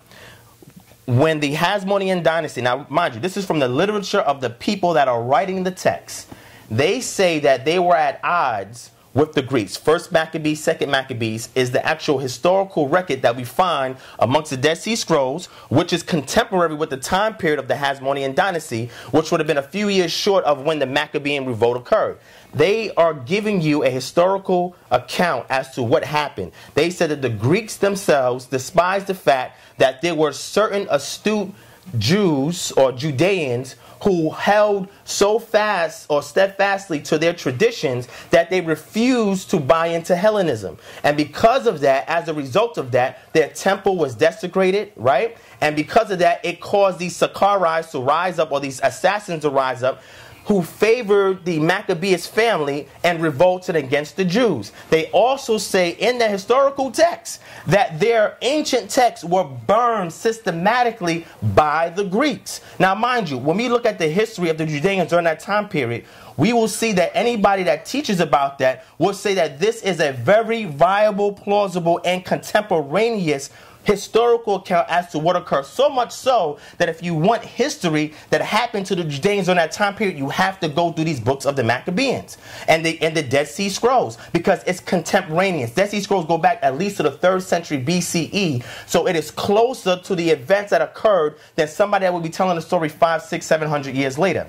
So the reason why I'm saying this is because if the people have their books burnt, now remember, according to the Torah, every child has to be able to learn and memorize the statute, laws, and commandments up until the age of at least 12, 13 when they come into puberty. So they have to know these things. They're told to teach them as you're going, teaching as you're coming, teaching as you rise up, teaching as you lay down, put it on your doorpost where the idea of a mezuzah comes about, because the objective is these are the core values that will enable you to start a community no matter where you're at. And you have to abide by these things because this is what your ancestors have passed on to you. Wait, Garfield, let me build. Go ahead. I'm just telling Sonny that I gotta ask a quick question. See, I didn't get to question him. Go ahead. So what I'm saying is, the oral traditions predate the situation that occurred in regards to the Maccabean revolt. It predates that. And the reason why we know that is because when you read the Maccabean, the Dead Sea Scrolls, the earliest Dead Sea Scrolls, all of them are not biblical, but the earliest Dead Sea Scrolls, we see a situation where they're using certain archaic idioms that are older than the actual time period that the text is being written itself. How do we know that? What scholars do of linguistics, they go back to the various Semitic families and they look at West Semitic, Central Semitic, South Semitic, East Semitic. East Semitic will be your Akkadian cuneiforms. Your West Semitic is where you get your Phoenician, your Old Hebrew, your Ugarit. When you go to Ugarit, there are so many idioms that we found in the tablets of Ugarit that we didn't find where? In the actual Bible itself. Hence why we get the ideas of Elu or the Elohim being a council. You get that by looking at the Ugarit text. Ugarit was around when in its height from the 14th century BCE to 11th century BCE. How do we find all these idioms that we find in the Ugaritic cuneiform? We end up finding it in the biblical text itself. If this was purely written by people that were Hellenized and did not know anything about from oral tradition about a distant past, how are they able to preserve certain idioms that we only find in Rosh Shamra, which was a site that they digged at by accident? Yeah, and they uncovered all these tablets, and now we see deities that are in here that we find in the Bible that are not any attested Grecian deities. Okay, these are not attested Grecian deities. We see certain idioms and certain conservative Wav writings, G and D stems. We see certain things that are in the language that give us clues that this is a much older writing. That even though you may put the pen to the paper right now, if I write right now the Constitution on a piece of paper, just because I write it on a piece of paper does not mean it originated there if that's the only copy they ever found. It was in existence and it influenced the things that I write there, because once they find things older than me, they'll say, wow, there are things in here that also are attesting to a much earlier cultural, civilizational style of writing. One thing you just said? Sure. You said that every Jew, they're taught that they could recite and they would have it on their door according to what the Torah. Can you just repeat that real quick? Yeah. So what I'm saying is that every Jew, and I don't like using that word Jew, but Israelite, listen to this. should be able to recite these mitzvah or the laws, right? So they should know things as far as interests. How do you deal with a situation dealing with interests, right? They should know things such as the dietary law. What things should you eat and what things shouldn't you eat? They need to know certain things in regards to menstrual seclusion, right? When a woman is on a menstrual, what are the different things? So these are the things that they're taught to remember, because this is part of the culture in which they codified and which they handed down to their subsequent generations. Does that mean that it was exclusive only to these people? No. But the codification of it is, and certain elements of it is. So I'm never saying that the things that we see there is 100% original. No scholar would attest to that. But what I am saying is that there are some basic fundamentals in which they added additional things on and codified it in a particular way, so that way it could be remembered by the generations in which these ancestors was passing it down to, so that they can recite it, they can remember it, they can practice, they can implement it, and they can be autonomous communities no matter where they're at. All right, recite it and remember it. Can remember and recite. Recite and remember? No, I can't. Hold on. No. Can you? So you're not really a Jew then? So, no, I don't. Yeah, he's funny. But I don't. So now you just said it's like the Quran. Didn't he just say that we need to recite and everything? You should. All right. So because no, wait, let me get it. If you rewind the video, I know what he's gonna say, the Quran or whatever. We're not talking about the Quran. No, but he's good. We're talking about the Bible. Was I raised in the culture so I can remember from the age of 1 to 6 where most of your personality and remembering. But Kingdom Harbinger Ministries, right? Yeah, we teaching the people, right? Yeah, we teach this. So what can you recite for us right now off the top of your head? As far as what? Anything in the Bible. As far as the Bible, can you recite Genesis 10? Genesis 10, Bereshit chapter 10, or when we're dealing with the Tower of Babel, where all the people. What can you recite? So if I pick up a Bible right now, or somebody's reading it in Hebrew or in English, you can do it in English. If we go to, can you recite it right now for us? If we go to Genesis chapter 10, not word for word, I'm not going to be able to recite it for you word for word. But I can give for you the gist of exactly what Genesis 10 is. It talks about the table of nations. The 10 talks about the Tower of Babel in regards to how the various families of the world came together on one accord and they built a tower to reach all the way to the heavens. And Elohim looked at it and saw what man was doing, and he went down and confounded the languages of the people so they can prevent themselves from actually building the Tower of Babel, which actually comes from the Entemenaki when you research. I was just about to say that. I know where you're going. So that means that story didn't come from the Bible then. Well, I never did. I say it originated from the Bible. But this I'm is not the point. saying that. You're saying that there's Assyrian words, there's such a words. Now let me ask you this. I'm not going to ask you, because I want you to ask me questions. I want you to. So you see, he cut me off while I was building, right? I want to say this though. It's very funny that we could find Assyrians. We even find Egyptians. We find Persian loan words. We find Greek words, whatever. But it also sets with whichever empire was in charge. So if you find an Assyrian word, it's, of course, if you're ruling over people, you're going to find Assyrian words. If you're ruling over other people in the Persian time, you're going to find Persian words. So the words is not really a defining factor 100% that these people, because you know what? So wait. Hold on. I'm glad you said that, but go ahead. Hold on. Because you are going to have to tell the people honestly now, what percentage of Assyrian, what percentage of Persian, what percentage of Greek words are in the Bible? Loan words. Loan words. What percentage? I don't know the percentage off the top of my head. But I can get it for you. Go ahead and get it. Okay. Because that would blow now look at this. I'm not saying that the Assyrian. Hold on. Let me just clear something up. Go ahead. I'm not saying that. Hooked up to the internet?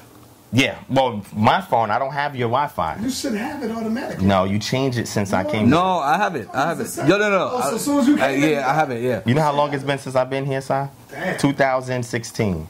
That's not long. That is long. You changed a lot of stuff around here since then. Ladies and gentlemen, if you can find out how much Assyrian loan words is there compared to Persian loan words and Greek words, nobody is saying that the complete Bible was put together at one point. I'm never going to say that. I can't say that as a researcher. I can't say that as somebody who's going to have a book out soon. I can't say that in any shape or form in academia. What I can say to you is, once you see the percentages of how many loan words are taken from each culture, this is why, because of the Persian loan words, they said the majority of the text was written after the quote-unquote Babylonian so-called exile. But then when we look at... Hold on. Let me just finish this point. Now, if that's true, and the scholars are correct, you said Second Temple Judaism is what we follow today. Was what influences a lot. Yeah. So if that influence came in after the exile, then what you're saying would be correct, right? Okay, then. But the problem is, he's still not dealing with Ugarit. When you go to any professor if you go to any professor... I don't disagree with that. Okay. So look, let me give you an example. If we're here right now, and let's say the U.S. is invaded by Russia, pay attention, family. The U.S. is invaded by Russia. They take Sonetta, Garfield, and me into Russia. We have 4 or 5 generations of children that are being born from us, right? And then when we get to the 4th, 5th generation, do you think they're going to be speaking the English the way we speak it now, being that they're exiled in a different country? No. They may be able to retain some of the language that is passed on from their forefathers, but they're going to be using a lot of the, Let me finish, Garfield. How you shaking your head over here? My head. I'm so, shaking so I not agree. Okay, so look. No. So listen, my daddy. Listen. Thank you. Wait. He's But watch this now. Watch this now. Look how I'm getting right now. Watch. Look how I'm getting. Look. So if Garfield, let's say for example, Garfield comes, his lineage, the majority comes from the Akan, right? Which tribe or which clan is Akan? Ashanti, right? Mm-hmm. So let's say for example, Garfield never had any contact with the Ashanti peoples. He never read any books that they've written or anything like that. All he has purely like the spider myths from Anastasia and so forth. Let's say those things was passed down to him, but he had no recollection, communication, or contact with the native peoples that are still there in the land by themselves, but he remembers words that his grandmother taught him. The Gullah peoples have this tradition as well, but everything that they speak is not purely in their language. They have loan words in the stories that they tell. Right. So when Garfield know that, but Garfield has a good way of presenting his information, and so Divine cross analyzes what he says, right? Because I have lawyers as friends, so I know how to. One quick. No. Before you go, let him build. One quick thing we have to think about, ladies and gentlemen. When did the Hebrews or the Israelites or whoever they are, how long were they away from where they were? How long were they away from where they were? Yeah. What you mean? No. Because you're saying the example was 4 generations. No, I just gave an example. But listen, ladies and gentlemen, Judeans were still living in Judah. It doesn't matter if people came in. That's why there was an argument. Does acculturation occur? I know that. Does acculturation occur? But again, it's 2nd century Judaism. You said okay. I hear what you're saying. And you said out of your own mouth. Did acculturation take place with Palestinian peoples when these empires? Yes. Okay. So if you have a situation where you have acculturation, by definition, is similar to cultural diffusion, where one group of people may be native to an area. I'll give you an example. You're Jamaican, right? So Jamaican, name some famous foods in Jamaica. Aki. And what else? Saltfish, breadfruit, what else? Festival. Patties, things of that nature. Let's say Garfield comes to New York City, right? There's no Jamaicans there. No Jamaicans in New York City. Garfield comes there, and Garfield uses the word Aki. And that's not a word that nobody in that region ever heard before. Aki, what is that? So Garfield takes out a meal and says, hold on, let me make it for you. He makes the dish. He gives it to those people. Now they have acculturated, meaning that they have adopted a custom or a word that Garfield has introduced into that region. He's not native to the region, but they are. But when you see a lot of the things that they eat, things that they speak about, ways of writing styles, literacy, they're going to borrow things from the people who are, because he said they've always been in that land. I'm glad he said that. Also, you have foreigners that are coming in and out of that land. The Levant region, people who are always passing in and out of the Levant region. What is the point you're making? So here's the point. Look, here's the point. Just because you find loan words does not mean that the story originated by the people that the loan words are borrowed from. Good point. But let me ask you this, though. If the people that came back after Babylon, based on the archaeology, they didn't come back right away when Cyrus took over. No, it took some time. Right? It took some time. But these people, were they Judeans or were they Persian colonists? You see, that's where we're going to disagree. Yeah, so because I believe that those people that came over were Persian colonists. So where did they come from? They came from wherever out of the Persian Empire. Because this is what people do. I'm going to show you the logic. Now look at this. Look at the logic. I'm going to show you. Hold up. Look at the logic. I hear the logic, but then we're going to bring concrete evidence. Senator, look at this. Judea was Yehud. They call it Yehud, right? Yehud was what? Yehud was a place where the Persians collected their money from all the empires. Now, if you are in Harlem, you're the biggest dealer in Harlem, right? And here is your base. Who is going to be guarding your base? Your peoples. Your people's going to be at the door. Your people's going to be downstairs. So now, if you're collecting money for your empire, why would you let a stranger be in charge of it? Why would you let the Judeans... Wait, what's your reference point for that? That's a good point. Wait, look, I got him. What's your reference point for that? Hold on. My reference point for that is, which book would I use for that? You know what? Look it up. Because look at this. Hold on. When you look at the Al Yahudu tablets, which he should be familiar with, do we have any attestations in the Al Yahudu tablets of them talking about returning back to their homeland or sending any correspondence to their own peoples back in Palestine? I'm going to show you something tonight, Garfield. You're going to learn something tonight. I'm going to bring this up and I'm going to show you, because we're going to actually go through the tablets and you'll see that there's a minority, about 3 or 4 of them, where they talk about going back to the land in which they came from, and they were also sending correspondence to individuals that lived there. So that means that we do have archaeological attestation to these people actually returning back to the land and sending support back to the land. But let me bring it up while you're talking. How many people came back according to your Bible? A good amount. I'm gonna get it right now. From Babylon. From Babylon. How many people came back? A good amount. So we're talking about thousands of people that came back. 42,000 people came back. Thousands of people. How many people went to Babylon? Oh, a lot more than that. No. According to the scripture? According to your scripture, tell me how many people went. Let's get it. Let's get it real quick. Because this is the problem, family. When you look at the archaeological evidence of how many people went and how many people went back, you're saying there's a disparity in regards to numbers? It's not no Judeans that went back there. This is why in Ezra and Nehemiah, when you read the scriptures, and hold on. Okay, go ahead. You see that the people that come back from Persians, and when they have the priests in them, it's like they're teaching them a whole different religion. It's not the same. And this is where you're correct. Wait. See, are you sticking to the narrative of the text, or are you talking about outside the text as well? I'm sticking period, because you're saying, because when they came back at the beginning of this conversation, you said a lot of what we follow today is second temple Judaism. Yeah, until you do research and you bring yourself back to the culture before the exile. Let me ask you a question. How many people went? I didn't ask how many people went? How many people went?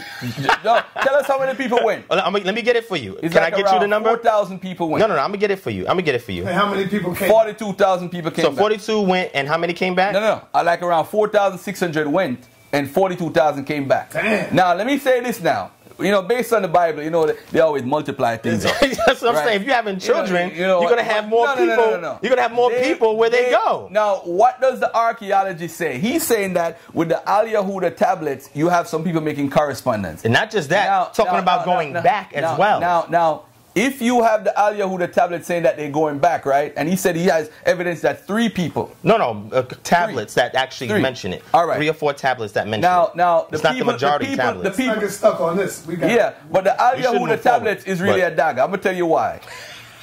They teach. A lot of them teach. So look, he pointed at me, right? I want to see what he said. I teach that. He doesn't teach that. Okay. But if they went as slaves, they actually own land. They got their own land called Judah Town. We ain't get no damn town in America called African Town. But they got Judah Town, right? And these people used to work inside of Nebuchadnezzar's government. Some of them, right? Some of them owned slaves. Yeah. Am I correct? Yeah. Just like when it was in the land, now, they had. Were these people a part of a banking family? According to the Al Yahudu tablets, they were merchants. All right. So now, these merchants, let me ask you this now.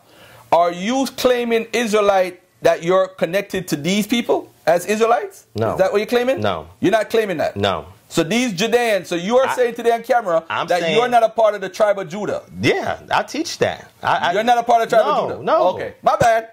You should know this. I went over this with you before. So now, I want to make it clear to the audience, because those people... You're not the tribe of Judah? No, I don't teach that. Zoriac teach that? Yeah, that's what they teach. Yeah, they teach that. So now, family, if these people are from Judea, all right, and I don't believe in any tribe, by the way. So what tribe you from? He's not from any tribe. I told him a tribe. He's not from any tribe. I told him a tribe. He's not from any tribe. Because he knows no tribe. He knows the 10 tribes don't exist. He knows that. No, we're going to get into that. Too. We're going to get into that before the night's over. Oh, no, I got to go at 9:30, bro. So we got to talk about some good stuff. Go ahead. What you mean? What do you think about the concept? I'm not even... Go ahead, ask a question. Come on, what are we doing? The concept of Jesus walking on water. Do you subscribe to that?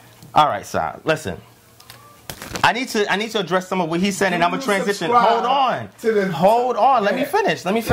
This is how I know. That's a crazy question. It's very. I know. I mean, Sanada doesn't watch my material, so he doesn't know. But it's okay. So let's do this, right? I wanted to address something Garfield said real quick, and this is why me and Garfield has to build more. I think a lot of stuff we saying are going over people's heads a lot. Because this is boring. This is boring to some people. But it's essential, because this is reconstructing real history that occurred. So what I want to say is this. the Second Temple Judaism situation. One of the things that I teach is that Second Temple Judaism was very close in contact with Zoroastrianism and the priests of Zoroastrianism, right? We know that Darius, one of the Dariuses actually made it a regime practice that Zoroastrianism is something that not only that they practice, but that the empire practiced as well, but they allowed a lot of religious freedoms amongst the people that they conquered. Zoroastrianism, if you research it, there's a lot of concepts that we find in that particular literature that we see that lines up with things that are taught in modern-day Second Temple Judaism today, like the concept of hell. That being one. Are you familiar with Zoroastrianism? So I say that to say, when you look at various concepts that you may find in the text, and then you look at things that you find in, let's say, Zoroastrianism, which would be a priestly class influencing a group of people with their particular religion, you'll see that a lot of the writing styles are similar, right? Because, according to what Garfield says, them being in Persian captivity, and I think you made the mention to say the Persians actually wrote the Bible. You said that before, right? Look in the camera. You said that before. You said the Persians wrote the Bible. I never said Persians wrote the Bible. I said the Bible was some of it was written during the Persian period. Did the Persians write any part of the Bible? The Persians, yeah, of course, because if you see the all right, if you look at Isaiah and look at the Cyrus cylinder, you could tell that the Cyrus cylinder is like a primary source for the information. Okay. Because you see the Prince of Peace, you see in Isaiah 44, you see all that stuff, they call him the Mashiach, and you see that, Cyrus you could tell that the Persians are going in different cultures, because you see the same thing in the Babylonian text that you see in the biblical text. It's an appeal to the Persians. People. It's an appeal to the Persians, because in order for you to have any kind of flexibility to restore anything, you have to appeal to the empire that's in control. They're not going to allow you to set up a contradicting system that's going to cause people to not pay tribute, that's going to cause people to do sacrilegious things to the Persian Empire. So, according to the text itself, an appeal was made to Cyrus, where the people were writing things in favor of Cyrus, because if they're writing something or trying to preserve their culture, they have to get the okay from the Persians in order to do so. Propaganda. Okay, if you want to call it that.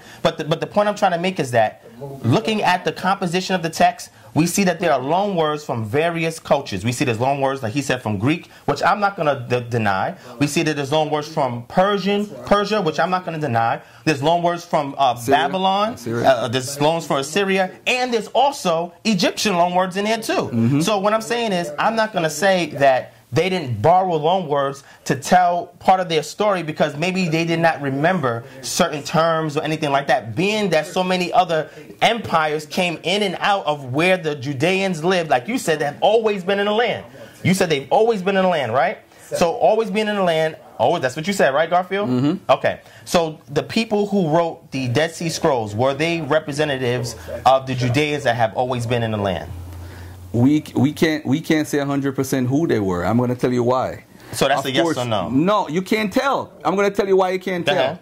If I am correct, you just said out of your own mouth that because the Persians are in charge, they put people, or they make sure that the propaganda or the wordings or the letters or whatever is being written down. Move forward. Yeah. Okay, so you want to talk about, why are you trying to get away from this? Because we was having a build, and you just threw some monkey wrench in there. I want to move forward. This is what I'm doing, so we can move to another topic.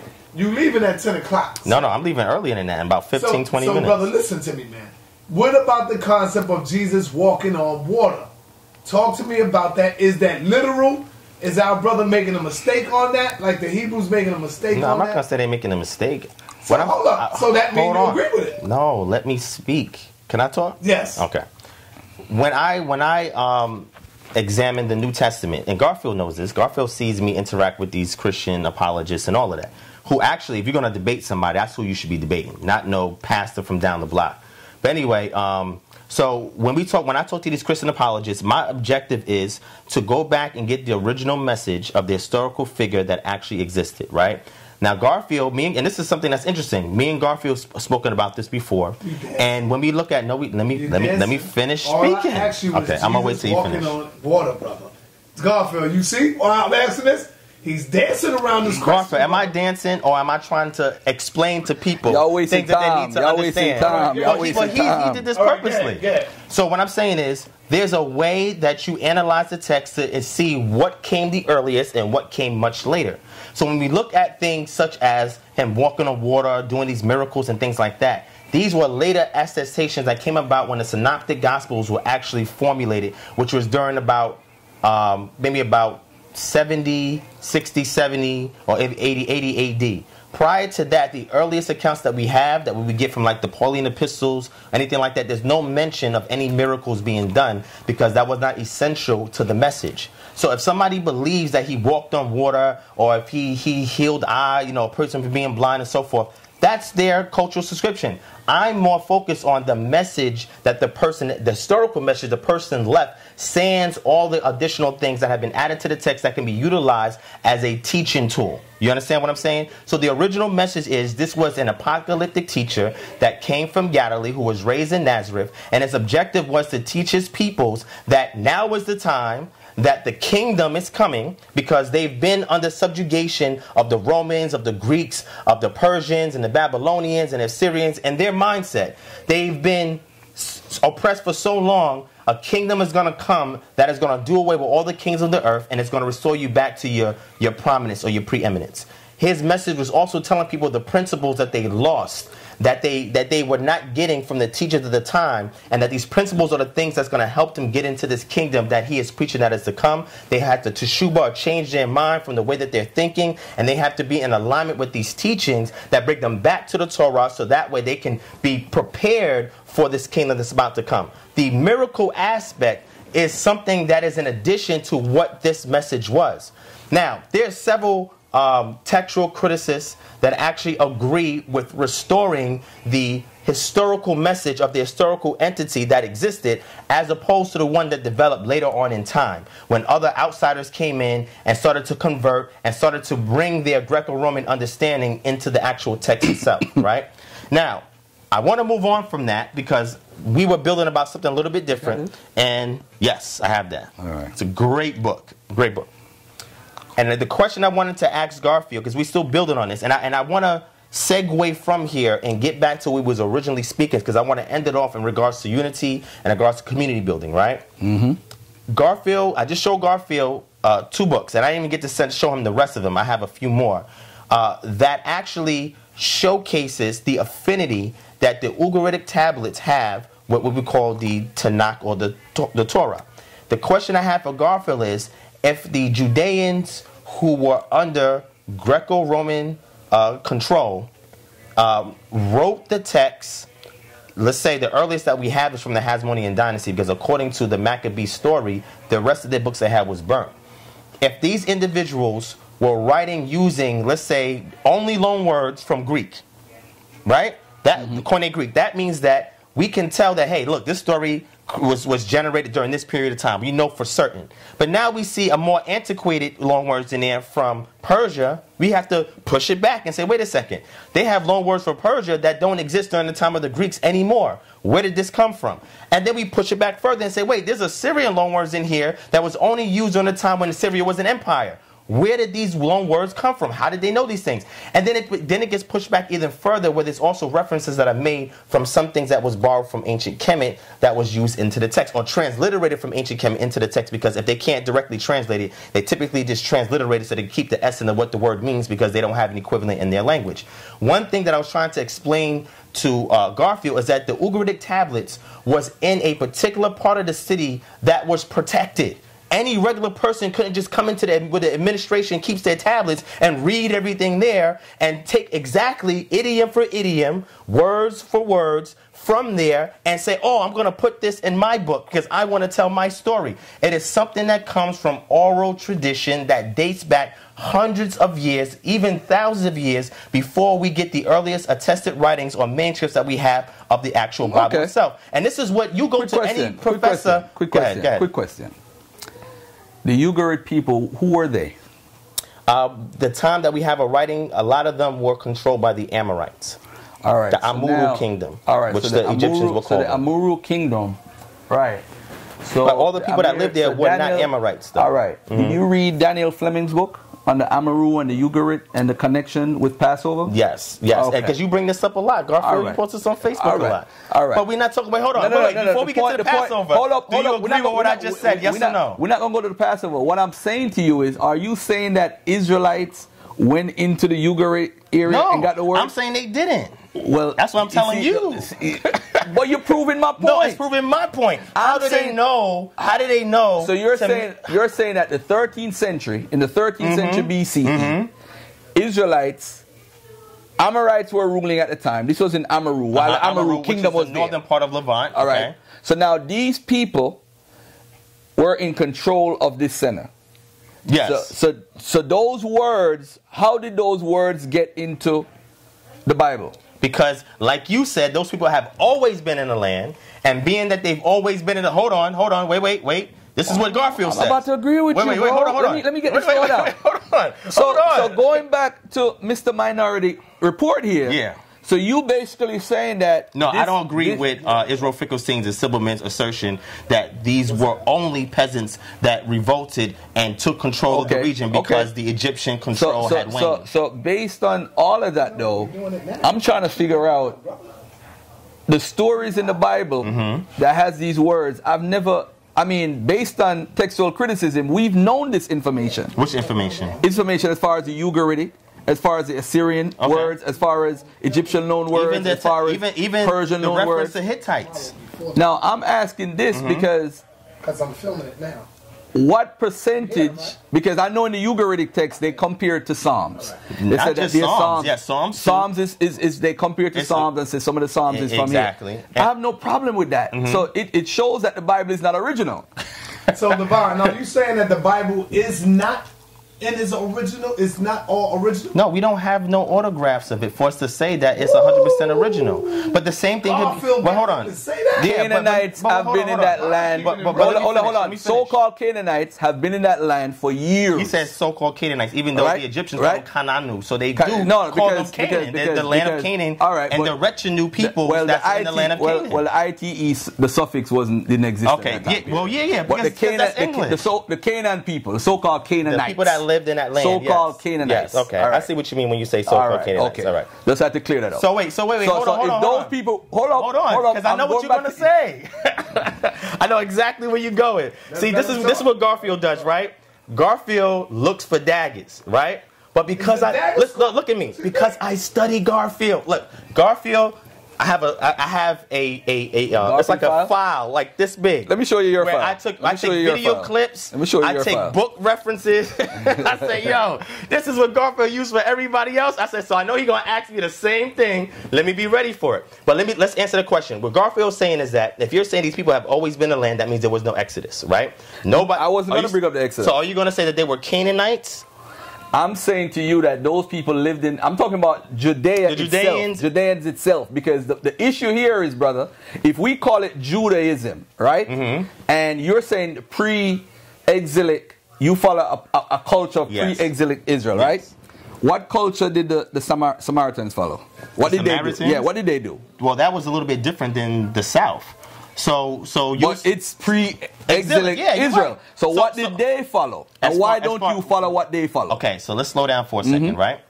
I teach that I come from the lineage of the northern tribes, not the southern tribes, which means that you have to actually study northern, or Samaria, which was the capital of the northern tribe area, or the northern kingdom, I'll say that kingdom. And you have to study to see a lot of the practice that it did. And I'll give you some examples of those practices, right? One of those practices that they chose astute people from amongst all the people in their community to actually serve as priests. And the reason why they did it, according to the narrative, is because Jeroboam did not want any of his people that he was ruling over to go to the south and to pay homage to Rehoboam, who was the king in the south. So what they did was they looked for astute peoples, because they couldn't grab Levites. Astute peoples that knew the Torah, that knew some of the practices of the Levites, and say, hey, look, we're going to make you priest according to so-and-so, so-and-so, and we want you to actually rule over various temples that we create in the north. So it was a method of taking a layman, seeing how astute he is in a culture and setting him to be a priest. The same thing happens today. There's no lineage that we have today of the priesthood as attesting to the text in regards to the scriptures. So you have to take astute people from amongst your people who actually know the information and induct them into the priesthood. We see the same thing happening in the area of Qumran and the Qumran caves. They were very select. They had some Zadokites there and some other people that they initiated in baptisms. That's where baptisms came from. In baptisms, that they initiated them into the rites and they taught them how to be priests. This is a practice that comes from the northern tribes. Because if you're not a Levite, you can't be a priest according to what the text is saying. So this is very different, ladies and gentlemen, because usually we're from the tribe of Judah and so forth. So obviously you subscribe to the whole lost tribe thing. I subscribe to it. All right. So now, what makes I'm not asking them any questions like that. Now let me say this. Look, the reason why I'm having this discussion with Garfield because we have a rapport.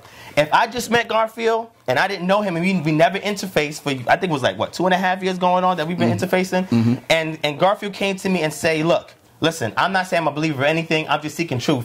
It's very hard for me to debate a person like that. The reason why I said it is because it is very difficult for you to cross-examine that person and their cultural values like they do yours. So when he asks me, well, tell me what Samaria believes and how does that pertain to you, then I need a point of reference from him so I can compare it to or say, look, in your culture, this is what's done. He doesn't want to defend the Ashanti peoples today and their culture because I wanted to get into the Abasan, the priestly rituals that they do with the Amasan who actually saddles the people like they're a horse and take over them and their family lineage, and there's so many other customs there that I can make comparisons to say, Garfield, in order for me to better explain what's going on here, let's examine your culture. Okay. So are you willing to defend the Ashanti peoples and the Akan culture right now so that way I can cross-examine you and ask you certain questions in regards to the establishment of that religious system? Yes or no? I don't think I'm equipped to do that. Why not? You study this stuff. Because, it's not even an issue of that. It's not an issue of that. So what is the issue of, Garfield? You see, I'm a real Ashanti.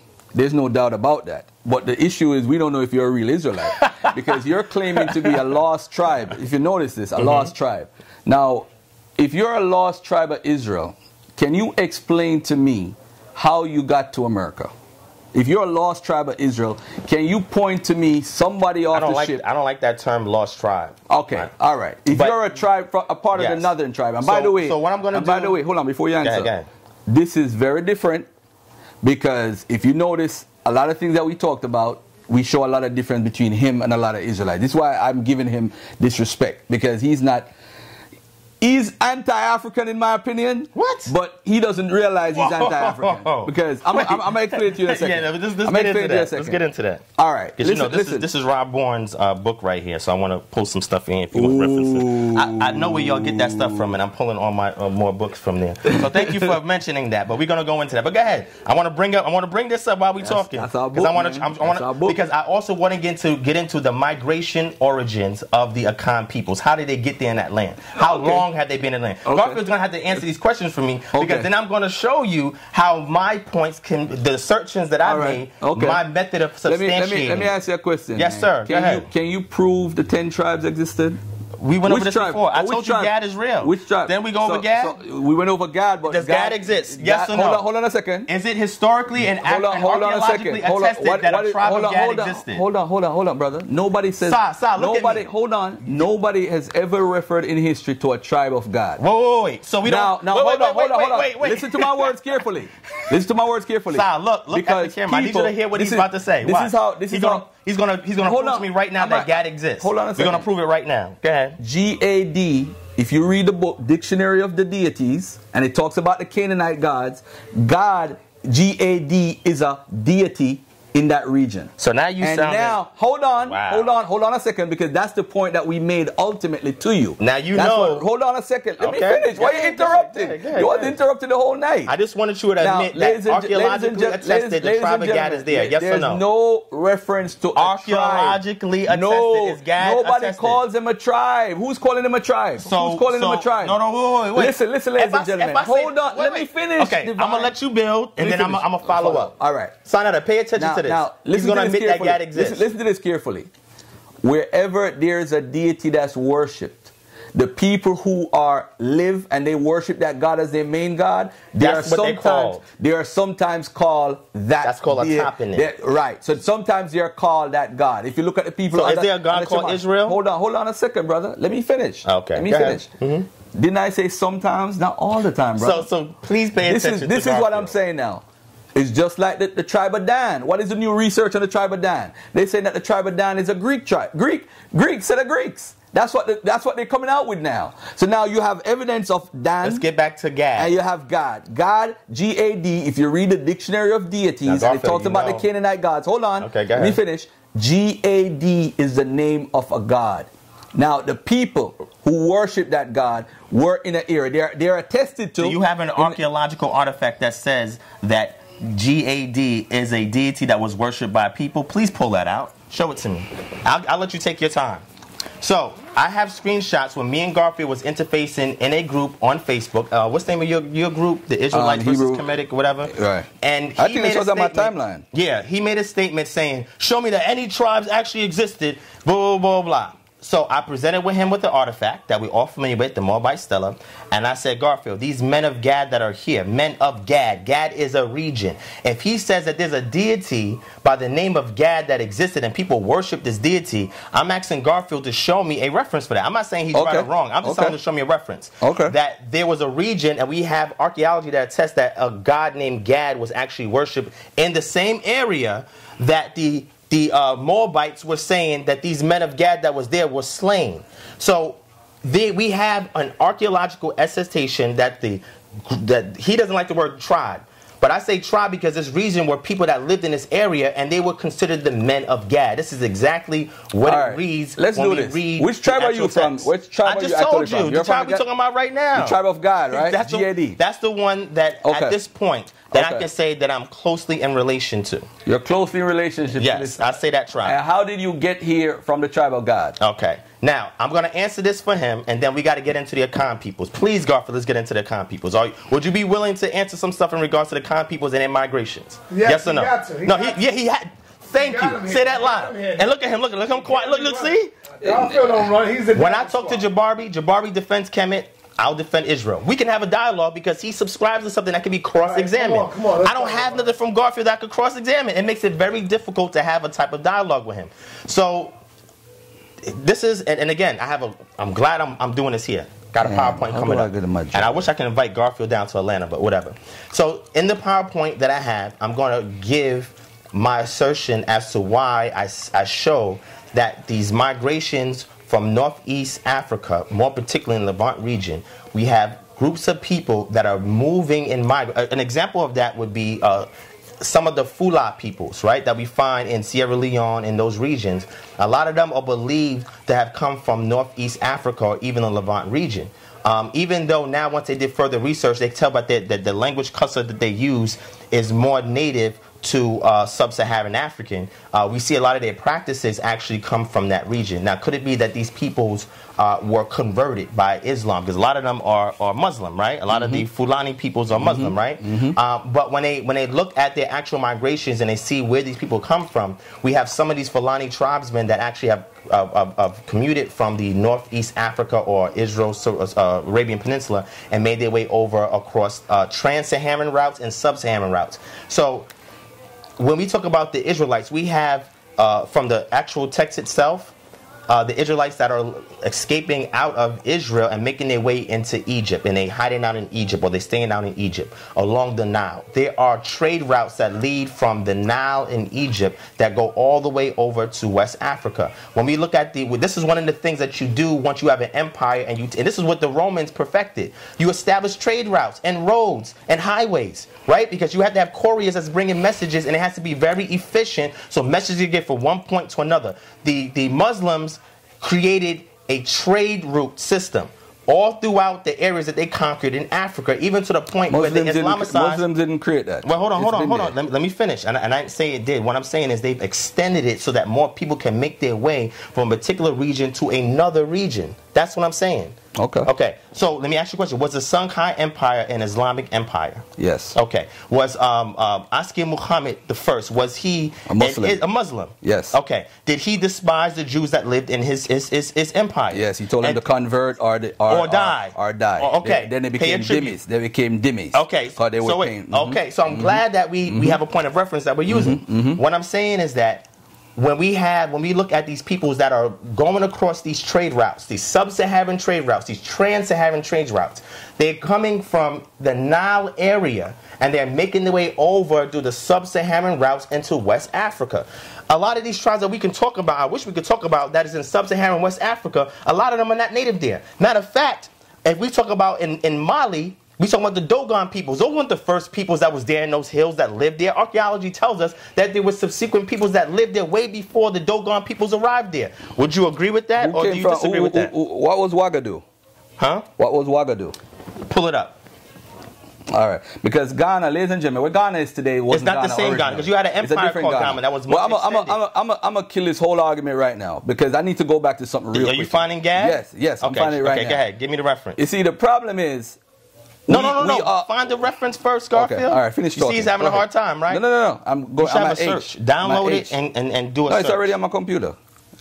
Oh, it is? Garfield, if the brother's right, it ain't no problem with saying, yo, he right. Yo, he's right. But this is the games that these people play, and I'm gonna get to the root of the problem right here, because I gotta put this out to the public. I gotta go to the root of this. I wish I knew in advance that I was speaking to Garfield, because there's a lot of stuff at home but while I was already here, I didn't bring all my books and stuff from Atlanta. I would have brought it with me, and we could have had an even more constructive bill. Even though I think this is great that we can keep discussing this, but I can't discuss the cultural values and cultural application and implementations of what I subscribe to, and cannot have those type of dialogues with Garfield, because Garfield does not subscribe to that. So I have to talk to him in regards to history, archaeology, anthropology. These are the terms that I have to speak with him about, which if I was speaking to, let's say, another Israelite that was here, because we have shared core values, there's certain things that we can talk about in regards to the literature that I can't discuss with Garfield, because he don't subscribe to it. He even says the Bible is garbage. This is stuff that Garfield says. So the type of dialogue that he said that, right, Garfield? He says it's trash. He's on record. It's on camera. It's on Sound Out of TV. Black News 102. He said that it's trash. But isn't the Bible so confusing that even y'all can't even come up with the right thing? Look at all the Hebrews coming up with all kind of mixed up stuff. Yeah, well, anytime that you try to place all read the same book. If you place a religion on top of culture, you're gonna have a lot of disagreements in sects. When you look at it from a cultural perspective, it's a much different discussion that you have. So when I talk to Garfield, either I'm discussing culture with Garfield, archaeology with Garfield, anthropology, which is a more umbrella term, and several things fall underneath that. There are ethnic markers that you look at to distinguish the ethnogenesis of certain peoples, one of those being cultic items that they found buried with, tools that they found near their burial, the way in which they buried. Are they buried with their head to the south and their eyes to the west? Are they buried on their back with their hands crossed? Are they buried in a semi-fetal position? What are the diets or the animals that are around them that they have eaten? You have to also look at the way that they structure their homes. And me and Garfield had a discussion on a 4-bedroom house. Hold on, Senator. Hold on a second. You found it? Because I see it right there. I got you. I want you to show me archaeological. Calm down. You got it? I got you, but I got to bring something else up to you. Oh, man, he can't even give the evidence. No. I got it. So show it to us first. I got it. I got to bring up something real quickly. All right, I got it. All right. Let me do this, Senator. Let me show something on the screen real quick. Can you show us what I asked for so I can see your reference? Of course. Okay. I don't understand. Because if you're showing something else and you're not showing it to me, I don't know what it is you're presenting, so I can hold on, examine it myself. I still don't understand. You saying a moderator for the awards? What are you talking about? Come on, girlfriend. I ain't got like 10 minutes, bro. All right, here we go. Oh, let me deal with God first. Oh yeah, you could do that.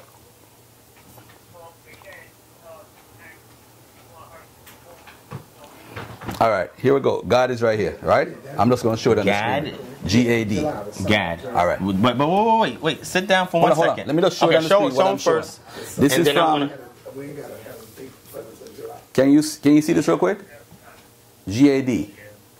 Right? G-A-D God. Right? I'm going to read exactly what it says.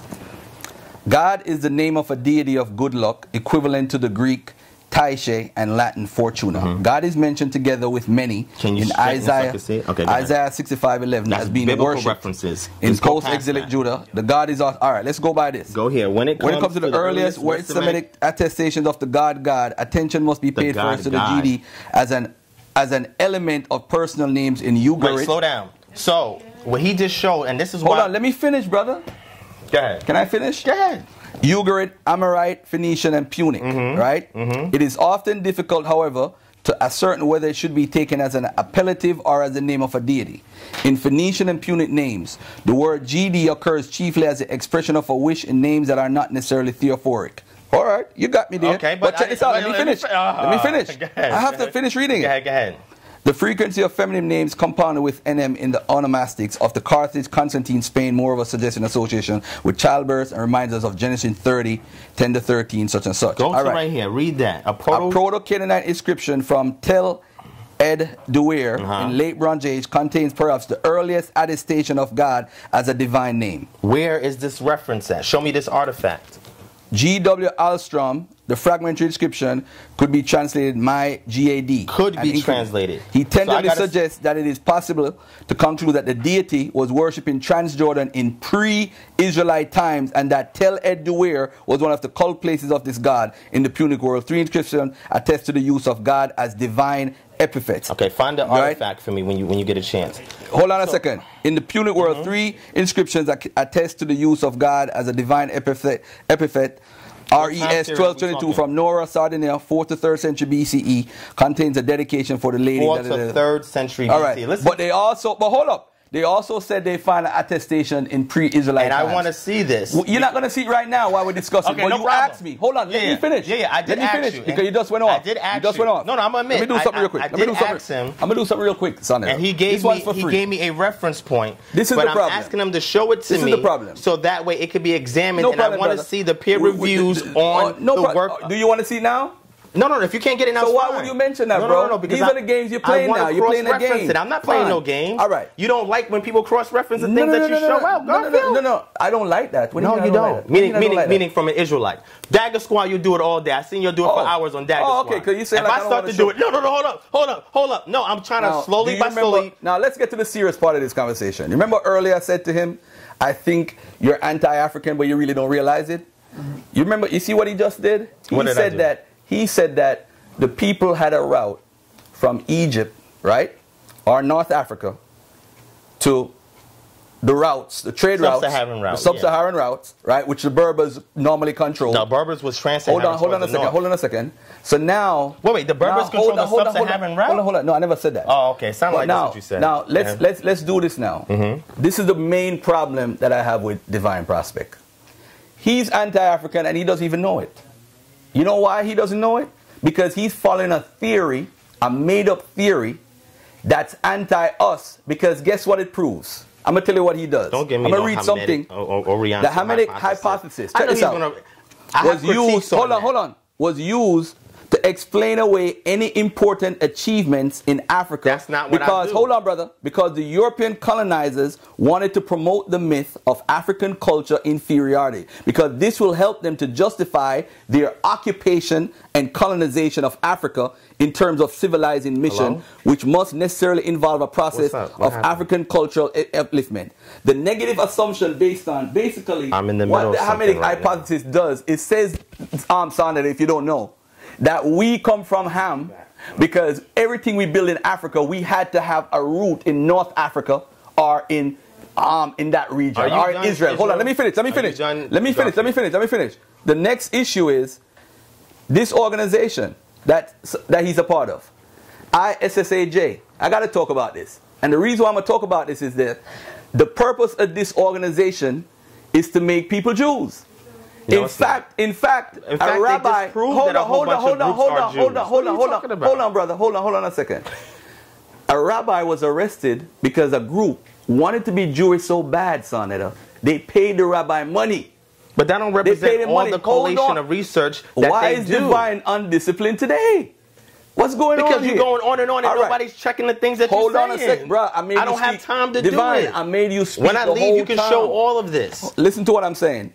this organization with Edith Bruder, Derek Lang, even the gentleman who wrote the book about, listen, if you read African Zion, even this book alone tells you that the Hamitic hypothesis, ladies and gentlemen, they change oral traditions. So all these African cultures start saying, hey, we come from the Middle East. We come from North Africa. They either came from Egypt or they came from Israel. Because we as black people can't create nothing, Sonetta. We needed Israel and Egypt to do it. So now, hold on. Israel and what's the other one? Egypt. And Egypt. Because people also say this. Claim it's called the Oriental hypothesis. So if you subscribe that Egyptians are responsible for building. Let me finish. If you believe that Egyptians are responsible for the accomplishments in West Africa and those empires, you also agree with what he's saying. I never said that. But yes, you did. You said Israel and Egypt. I said that they... What do you mean Israel and Egypt? You said Israel and Egypt. You said the purpose is to take away the accomplishments of West Africans and attributed them to Israel and Egypt. Yes. So if you believe... That's the Hamitic hypothesis. Exactly. So if you believe that Egyptians came to West Africa and helped to inspire any of the accomplishments that we see the West Africans do, you also subscribe to the Hamitic hypothesis according to what he says. But I don't.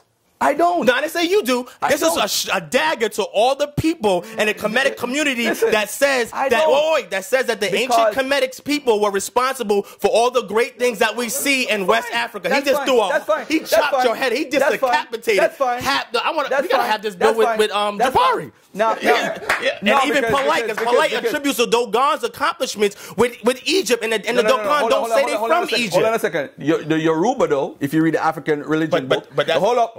We're not talking about the Yoruba. Hold up. So now because they're not the only group that's there. Hold up. Divine. Are you going to let me speak, bro? Bro, you were speaking this whole time. You didn't let me finish. You interrupt so much. I never seen it. You love you interrupting. Yeah, he like it. But look, because I don't have a lot of time. Let me say this. Can you give a final statement so I can speak, please, and then go? Because I got to go, Garfield. Right. You gotta help me with this one. What you mean? You gonna pay me for that? Bro, you remember you said, yo, I'll be over your house to do it. No, I said I would do that, but I know he's gonna be talking for like 2.5 hours. Let me say this. Let me say this real quickly, family.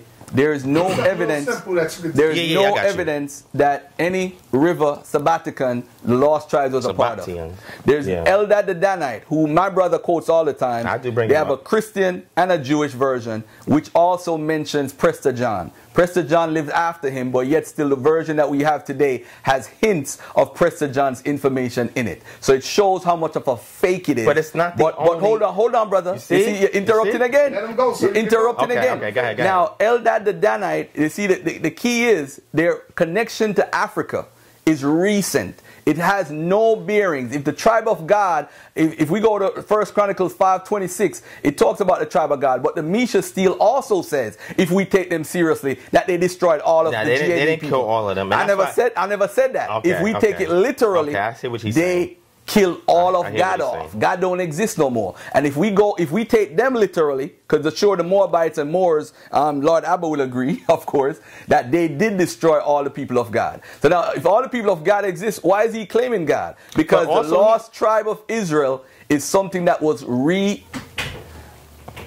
reignited recently because of Eldad the Danite, his information in the 8th century, which his information was 600 years later. There's no lost tribes of Israel. Are you familiar with Eldad Hadani? Are you familiar with what his account was, or the record that he was? So when he went to the Algerian Jews, what did he say to them about the Jews that lived in sub-Saharan Africa? There's nothing wrong with that, though. What Algerian Jews are in North Africa, because nobody's disputing. They also have a tradition of the things that he taught that they actually have. So hold on a second. So if you're saying that the Jews were a part of the trade routes, what were those Jews responsible for? What you said, in charge of the trade routes? What were they responsible for? You said the Jews came over on the trade routes, right? I said they... What were those Jews called? Who were they? Which Jews were they? The ones that were... What did they call them? What did they call them? What do they... Who's they? What type of Jews? Were they... The Jews had different names? Oh, just in general. Yeah. Well, the ones that I would say took the Trans-Saharan route towards the north, a lot of those took the Berber trade routes. Okay. And then eventually made their way across the Sahara to West Africa, right? Okay. And we know that occurred as well. Like okay, but what were they called? What did they call themselves? Which one? The Jews or the Berbers? The Jews that you're talking about. The ones that took the sub-Saharan route? Yeah. Mm-hmm. That's a good question, because a lot of the historical accounts that we have of these people are from people who did not subscribe to their culture. So we don't have a lot of primary records from them themselves stating who they would call themselves. So I'm saying that to say that if we look at the circumstantial evidence, we can go and look back retrospectively and be able to determine who these individuals are. And that's why I brought up Eldan Hadani as one of many references to pinpoint who those individuals are. Okay, now, if you look at the folks who are Jews in history family, and we can have the document. I didn't read the Arabic sources. My brother Rawbon read it. And based on what he read and what we found, what he found at that point in time, we found that the Jews, wherever you find a Jew, they're either at ports or they're either trading or they're either in slavery. Now, ladies and gentlemen, are you telling me today that the Jews that you claiming you're a part of helped to finance the slave trade, help to send the ships? Those are you claiming those? Are you talking about the Sephardim? No. Okay, no, not only those the Sephardim, but I'm talking about Jews in general. What about the Majarkan Jews? What about them? Which one? The Moroccan Jews? The Majarkan Jews. Oh, you're not familiar? Oh, yeah. Well, what about the Ibadi? What about the Ibadi Jews? Yes, I'm familiar with because these are the people. Wait, hold on. But these are the people that would be coming on these different routes. Okay, but they're not the only ones that on these routes. Those are the ones you mentioned. That's why I asked you what's their names. Okay. Because once we get to the root of the names, then I'm showing you that what your argument is makes no sense. You have a reference of them calling themselves that? Of course. You do? Yes. Show me. I can't show you right now. Okay, I don't have it with me. Okay. Now let me just end off. Let me speak. Garfield said a lot, and here's the thing that I like about Garfield. He brings a lot of shock value information out that when you sit there and listen, you're gonna be like, damn, Garfield got him. This is why when I try to cross-examine, he makes a point, jump. I'm like, wait, let's deal with that point. He jumps to the next one. Oh, why are you cutting off? Because if you go through a whole list of points, I need to address each one of them point for point for point. Otherwise, you're going to say a lot of information, and if I can get a chance to address everything because I failed to remember, people are going to think that you have one up on me. Now, when we're talking about the word Gad, right? Garfield says that Gad is a toponym that represents, and now the thing that he said is true. When certain people get together to worship a particular deity, at some point in time, the people live there amongst themselves. That region will actually have the name of the deity itself. So toponyms do exist, and nobody's saying that they don't exist. From what he read to me, I don't see anything that speaks about a toponym. If you listen to what he just read, the word toponym is not there for anything. It's just talking about not people who call themselves Gad, but an actual entity who they said is attested to be Gad itself, or they said the word God. Now, when they say the word God, you're what? When they say the word God, G-A-D, by the way, G-A-D. So G-A-D is a root, right? So you have the Gimel and you have the Dalet, right? So in order for you to get the word God, which God would be a more of like a proper name or something like that, because the root Gad has a verbal meaning, and then you can turn it into an actual noun. When he's mentioning these phrases, I'm trying to figure out which culture is he referencing that is using the term God. Because if they're saying Punic sources, remember, you hear the word Punic a lot, pre-Israelite, and I'm asking him, well, what time period? There's no time period there, and then he gets to a point where it's 3rd, 4th century BCE, and I'm like, well, hold on. That's not the same thing that's being attested earlier when they say pre-Israelite times, because they could be saying pre-Israelite times is any time before the Ramside dynasty. Because when they say pre-Israelite, they're acknowledging that Israel is an actual people that lived in that land that use that term, like the other ethnic groups around them use the same term. So I have to get chronology. I got to get dates when he mentions things. I got to get artifacts. Show me these artifacts so that way I can try and interpret it myself to see how it lines up. This is the same thing that the Kemetic community does. They don't trust any, I can say they don't trust any, but a lot of Egyptology sources that they get, they tend to say, oh, they mistranslated that. Or they tend to say, oh, the European doesn't know what he's talking about that. But the moment I say, hey, let me see what it is you talking about so I can cross-examine it, now I get scrutinized like, oh, you can't do that. They already said this and they already said that. Why would you bring that up? I didn't do that. No, I didn't say you did that. No, but why bring it up then? Because I'm letting the audience know this is what Why are you talking about Kemetic? That don't make no sense, Devon. Why would you bring that up? I showed you the reference. See how you cut me off too, right? Look at Garfield. Look at Garfield. No, but I showed you. And what did I ask you? I asked you 7 questions, It talked about a pre-exilic. No, pre-Israelite. It talked about a pre-Israelite time period, and I said, right? what time period was that? Hold on. We don't know. What you can do is go back and investigate, because Alstrand, who did it, he did a lot of work with the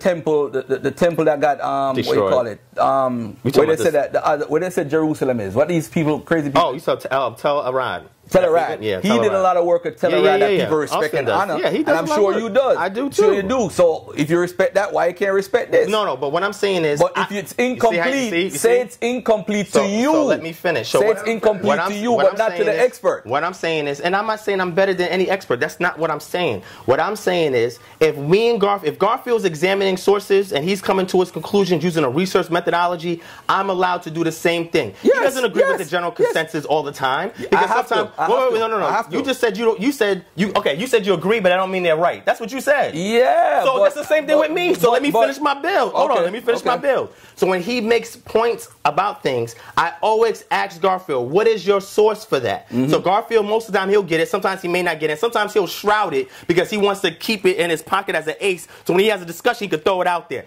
I like when he does that, but that's not fair in a real debate. He can't do that. He has to submit his sources so we can look at it to say, okay, cool, we can have a debate on this. That's number one. And like I said, I peep Garfield. Number two, Garfield gets a lot of strange sources from a lot of independent scholars who come with, let's say, a PhD dissertation on something. He threw this out one time, a PhD dissertation on something in regards to Persia, and I read it, and I'm like, damn, this is interesting, but it's not the general consensus. But I see the angle that the author is using and why Garfield says that makes a good point. But the moment that he gives me a reference, and I said I want to cross-examine these point by point, because now our community has taken advantage of the information that we have today to look at what is being written and saying, hey, now we have the skills and the tools and the access necessary to check them on certain things. That is what I'm doing. So I'm not just saying, Garfield, you're wrong, Garfield. No, he has a very valid source by an author who is very well known in the community. But they make a lot of terms that are pejorative. They make a lot of terms that are ambiguous. They make a lot of terms that are obscure, because if they say pre-Israelite and they don't put a time period, I'm thinking, well, what do you mean pre-Israelite? Because my idea of pre-Israelite is much different than what they would attest to. According to them, it would be anything that is before the Ramside period. This is what they would put if the Exodus story is kept to be true. Or it could be any time before the dynastic periods of the real Israel that was attested in Assyrian records come on the scene. So when you say pre-Israelite, what do you mean? This is a very broad term, and it can mean anything. So I asked him to send me that reference so I can look at it point for point, and I can do my own peer review of it and tell Garfield, hey, I agree with these points. Hey, I disagree with these points because this is very obscure. This is very ambiguous. That's how you do research. You have to cross-examine things and peer review it. And if we're bringing it back to our community, this is what we do. People in the conscious community do this all the time. And I'm not saying Garfield does it. Garfield tries to be honest because he's not Kemetic. And he'll tell you he's not Kemetic. Matter of fact, he threw Kemet under the bus for the people that say that Kemet was responsible for all the great kingdoms that are in West Africa. Kemetic, though. No, I didn't say that. You're not Kemetic? No, I'm not Kemetic. Listen, he's funny. So he's funny. No, I'm not a Hebrew. Hebrew is not a proper term. Are you a Hebrew Israelite? I'm called a Hebrew Israelite, and I'll accept that. But I'll say that I'm an Israelite. That's how I would say. But the like he says, comes from the English term. Are you bloodline Israelite? Let me finish, Garfield. One last question. Are you bloodline Israelite? What I would say is that my assertion is that, from the research that I've come across, that I want to continue to share with the community, that is one of the conclusions that I came with. But it's not a pure bloodline. It's not a pure bloodline. And because of acculturation, cultural diffusion, and culturation, hold on, amalgamation of various tribes, you have the blood, but it's not pure because so much mixing took place over time that it's very difficult to say that you are. Why are you saying that you are an Israelite? Why is anybody saying they're Kemetic? It's not a pure. You're not from the pure blood. No, I didn't say that. I said it's not 100% Where did your DNA go? Where did your DNA go? That's what I'm saying. Where did your DNA I'll discuss that another time with you, because I'm gonna do like Garfield. I want to save that so I have a future conversation with him. Not African. Are you willing? When did I say I'm not African? Okay. What is we talking about? Okay. All right, but the point I'm trying to make is, if we take what the experts say in regards to the Hamitic hypothesis, that anybody in the Kemetic community cannot put the accomplishments of what those empires did in West Africa and attribute it to Egypt. You don't agree with the 12 tribes. You don't believe in the 12 tribes. No, I believe in the 12 tribes. You believe in the 12 tribes? But let me finish what I'm saying. I believe in the 12 tribes, but the way that is presented today in orthodoxy is not correct. That's what I'm saying. And this is what I was trying to get into it with him, with Gad, before he went to his reference.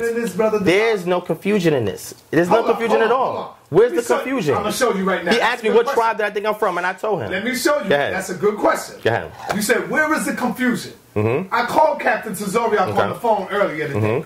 Captain Tazariak said he's from the line of Judah. Okay. You say you're not from the line of Judah. That's his. Let me finish. Captain Tazariak said he believed that Jesus did walk on water. Okay. You saying no. Jesus didn't walk on water. I didn't say no. That's not what I said. Did he walk on water or didn't he? What I'm saying is whether he did or not is irrelevant to what I'm researching. Right, that's what I'm saying. Question.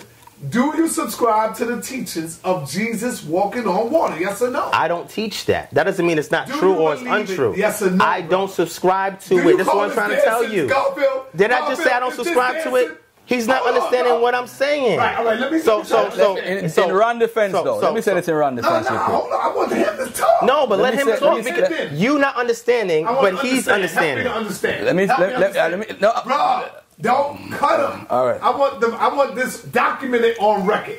Help me to understand, Divine. Do you subscribe to the teachings of Jesus walking on water? Yes or no? Okay, so what I'm saying is I don't deal with that element because it is not. Do you deal with it? So what I'm saying is for me to say yes it's true and no it's not true, right. I can't say it absolutely because I was not there. What I'm saying is, no, you laughing, but I'm telling you the truth. What I'm saying is my research and what it is that I focus on is the message that he had for his people at the time. That is what I'm concerned. His miracles were not the message that he was trying to convey to his people at the time. Anybody that's a New Testament scholar will tell you that the miracle aspect and the actual teaching aspect are two different things. I did answer the question. I did answer the question. You went and you cutting into my rebuttal. And now you're cutting into my rebuttal. You're cutting into my rebuttal because I wanted to wrap up, finish up on autonomy, and I want it to be done, all right? Garfield, come on, Garfield. You can't be chatting with the chat, and I'm not chatting with the chat, and we're trying to focus on here. But what so let me finish. Let me finish. You don't want to. Let me finish. I'm going to let you finish. You don't want to, Divine, condemn those who do follow and believe that Jesus. That's like me. That's like. So you don't want to say. It has nothing to do. I don't agree with that. It has nothing to do with condemnation. It has to do where I'm at in regards to my research, my studies, and my subscriptions. It has nothing to do with anybody else. You can't keep using people as a point of reference to compare me to. Let me speak my truth and explain to you how I'm substantiating my assertions, and then you'll be able to understand. But if you keep bringing people in and beliefs in and this. You'll never get to understand what I'm saying because you're not letting me speak for myself. All right. And I would say, even though I love you, Saad, that's very disingenuous and you shouldn't do that. Yeah. That's like me saying that you believe certain things that other people in the Kemetic community believe that you don't believe. And I said, well, why not? So-and-so believes that, so-and-so believes this. You be like, nah, bro, that's not where I'm at. I'm like, no, Saad, you said you Kemetic, so you need to believe that. You cannot do that because what you do is you stifle people that have an independent voice and you try to make them, even though they're a minority, look bad between everybody else when that's not actually what they're saying. So let me finish what I'm saying, all right? I was saying I was dealing with Garfield and trying to show the provenance or the origin of the things that we see written in the Bible today. Garfield says there's loan words, and I say I agree with you, Garfield, there is loan words. There's no argument with that. But I also tell him that there's idioms that are there that predate these loan words and other cultural correlations that the only way that people would know this is if they had a successive oral tradition that reaches back during a time period where this was shared because the tablets in which we found them on was in a particular part of a city at a site called Rosh Shamra that common people did not have access to. So what I'm saying is, and scribes went to Ugarit to learn how to write certain things. Even when you look at Ugarit, the orthography on how things are spelled are much different than we see in Eastern Semitic, cuneiform Akkadian writings. Real quick. Hey, Garfield, do you see when I called Captain Tazariak about 20 minutes ago? Straight to the point. I asked him the question. I said, Tazariak, do you agree that Jesus walked on water? And he said yes. What did he say? He said yes. He said so wait, no. I believe in everything in the Bible. So he said yes, Jesus walked on water. So hold on. When I asked Divine, instead of him saying yes, I do subscribe to that, he don't give me that. I did answer it. The beauty of the questions I've asked the whole day is to get clarification. Exactly. A lot of things that Divine accepts 99% of the Israelites. Divine, the sister by the name of Melanin Empress says, he is so cute. He's married. So look, let me finish. So look. So let me just finish my build, right? And this is why, you know, I like when I'm in a situation where Garfield and both Sonetta are both throwing questions at me, right? But I don't get a chance to cross-examine everybody. No, it's okay. It's okay. So what I'm saying is, thank you, Garfield, for throwing Kemet under the bus about the Hermetic hypothesis. He shook my hand on that. Go back and y'all research that. That's a body bag. Daggers all over the place, right? Thank you, Garfield. Hell yeah. I didn't throw Kemet under the bus. He did. But let me explain. Let me explain. That statement was crazy. But it's true, according to what he's saying. The truth of the matter is, if you study... No, it's not about Jabari or anybody.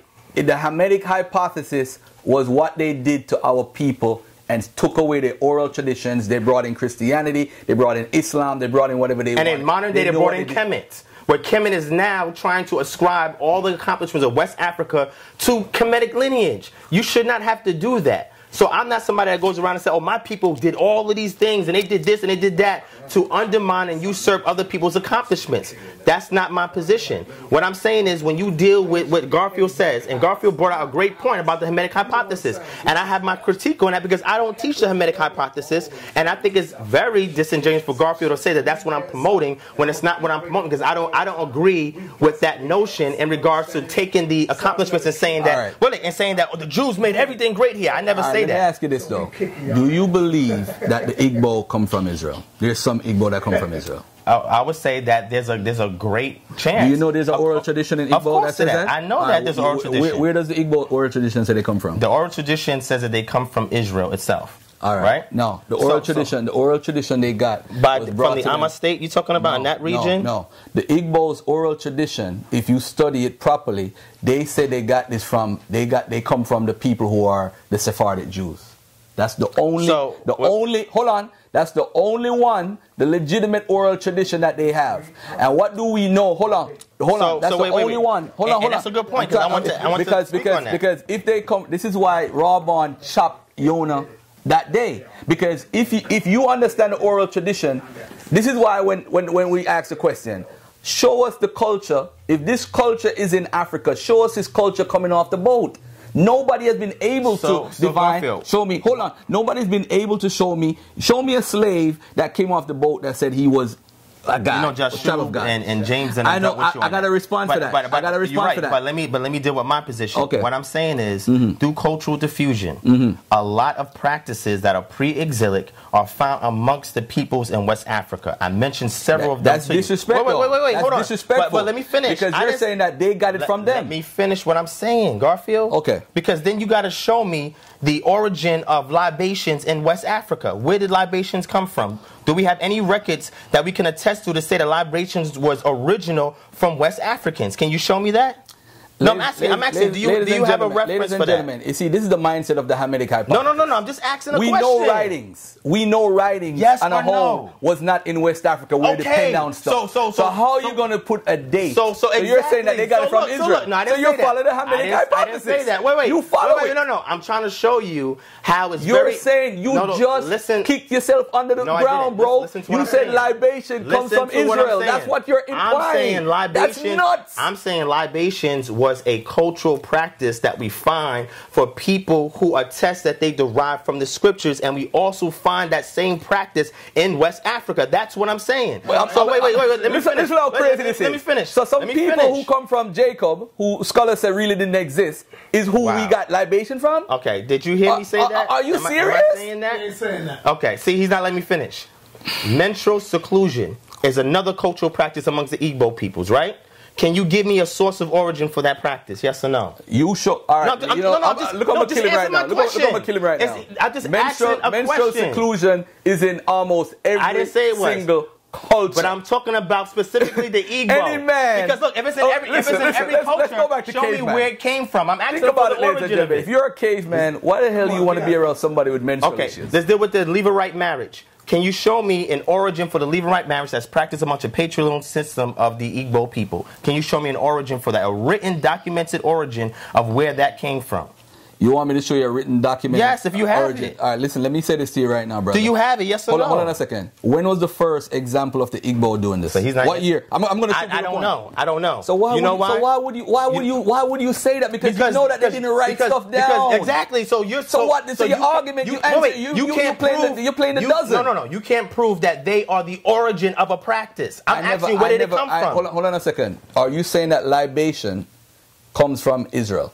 No, I'm saying it was a practice that we have attested before we have any documented writings of the Igbo people. That's what I'm saying. Okay, well, I can't disagree with that. Of course not. Because you had a writing before, but that don't mean that that they had it before. We don't know. That's what I'm saying to you. So we have you're not saying that. So you're trying to imply that they got it from them, bro. You're being slick right now. No, I'm not. We have to reconstruct all of these customs and cultural practices to see the origins of these practices. If there was cultural diffusion that was responsible for it getting to a certain region, which other groups, ethnic groups, had it before another group on, and they passed it on to another group. This is the type of research that I'm doing, so I can try and find the origin of this stuff. You didn't try to sneak in that libation comes from Israel. No, I didn't say that. I'm saying it is. What was the purpose of you asking? Because I'm saying it's a cultural trait that we find in the Bible, and that we find that these Judeans and other practices. Well, hold on. No other culture in the ancient Near East practice libation? No, I'm not going to say that. So why bring it up then? Because what I'm showing you is that when you see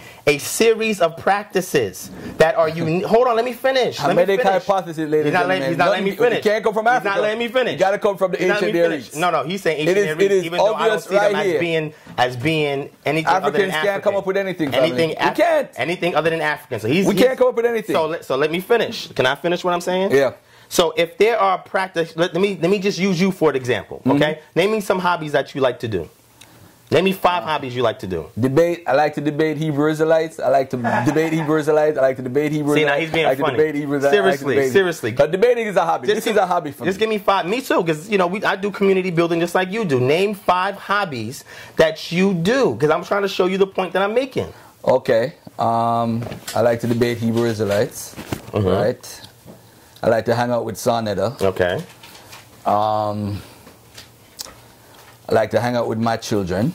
Well, that's not a hobby. No, it's not a hobby. That's an obligation. I know. And what about food? A favorite food? Aki. Aki's your favorite food, right? What's your hold on? What type of occupation do you have?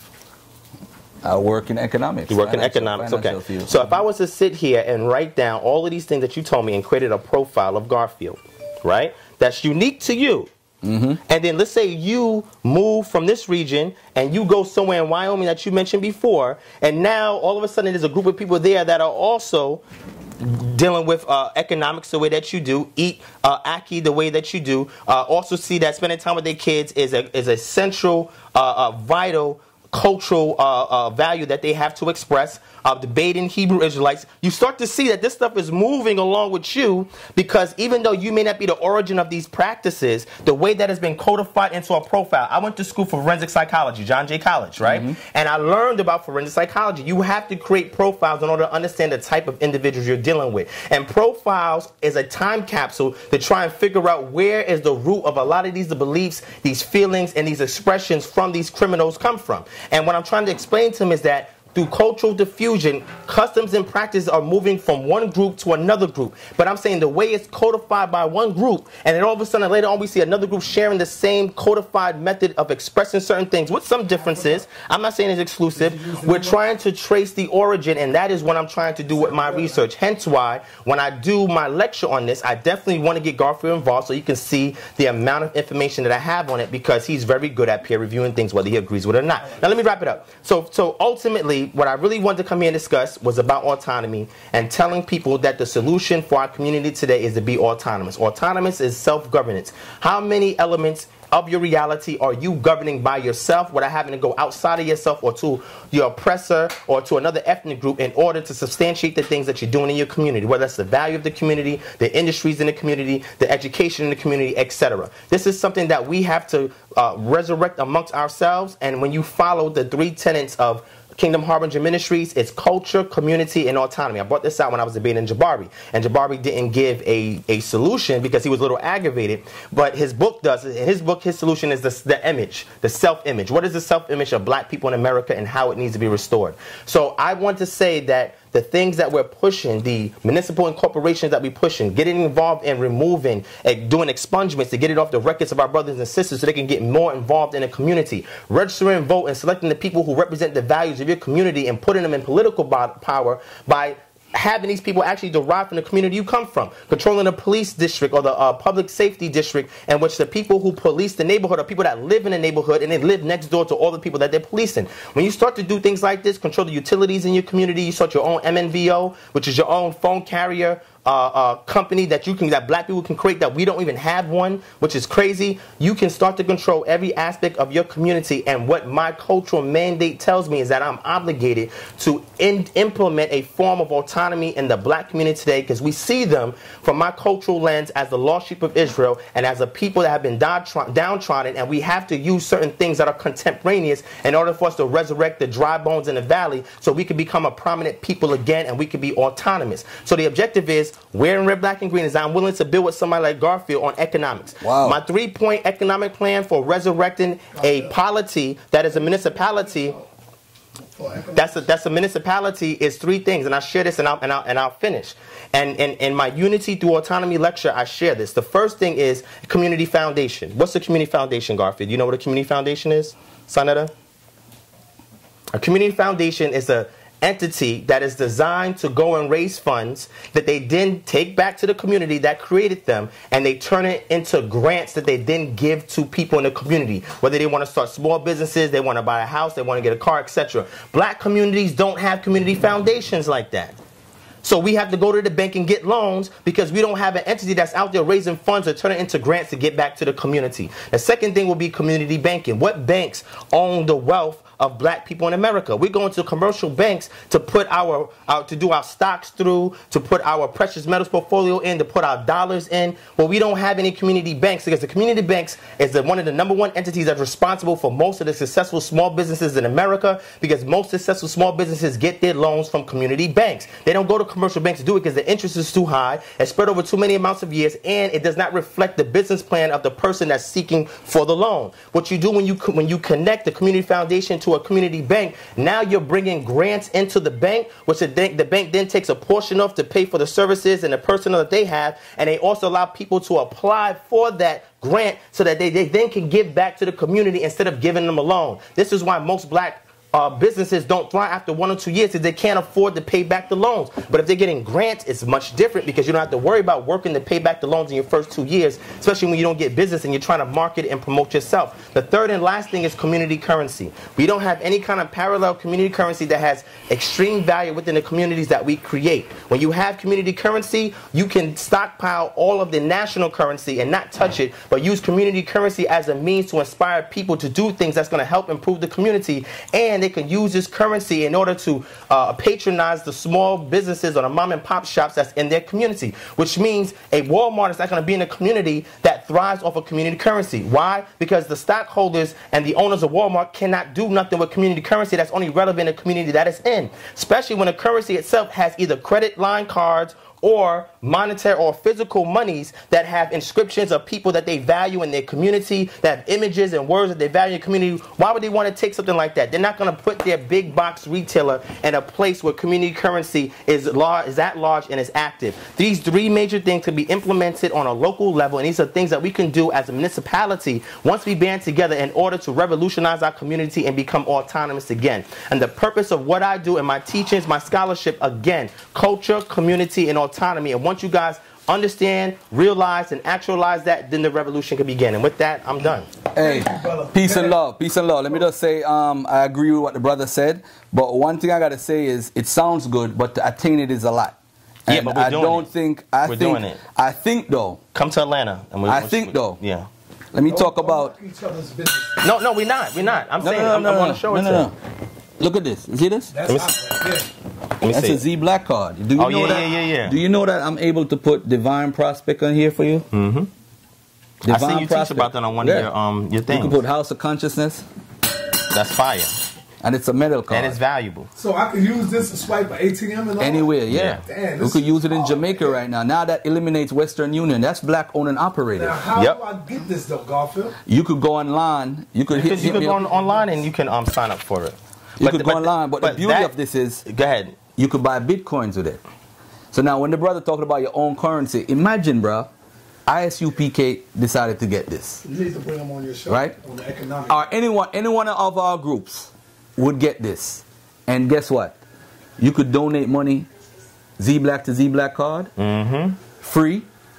Now I could send money to Jamaica for free. I don't have to pay Western Union no more. Exactly. Because guess what? It's in the community. So that's your name? So and we want to patronize it. Is that card named after you? No, it's my boy, Troy Mason in Texas. A black man. Oh, okay. All right? So Troy Mason, but you could have any name on this card. Bro. How do I do that, though? We have a custom card. I talked about it on the show. He has it on He talked about it on the show. The custom card. You could put Sonnet on it. You could put House of Consciousness. But it goes back to what you said, having your own currency. And the problem is, when if you don't have your own currency or your way how to do money, I don't know if you ever saw Tony Brown when he did the whole Y2K. He had his own currency. And he had shops that accepted that currency.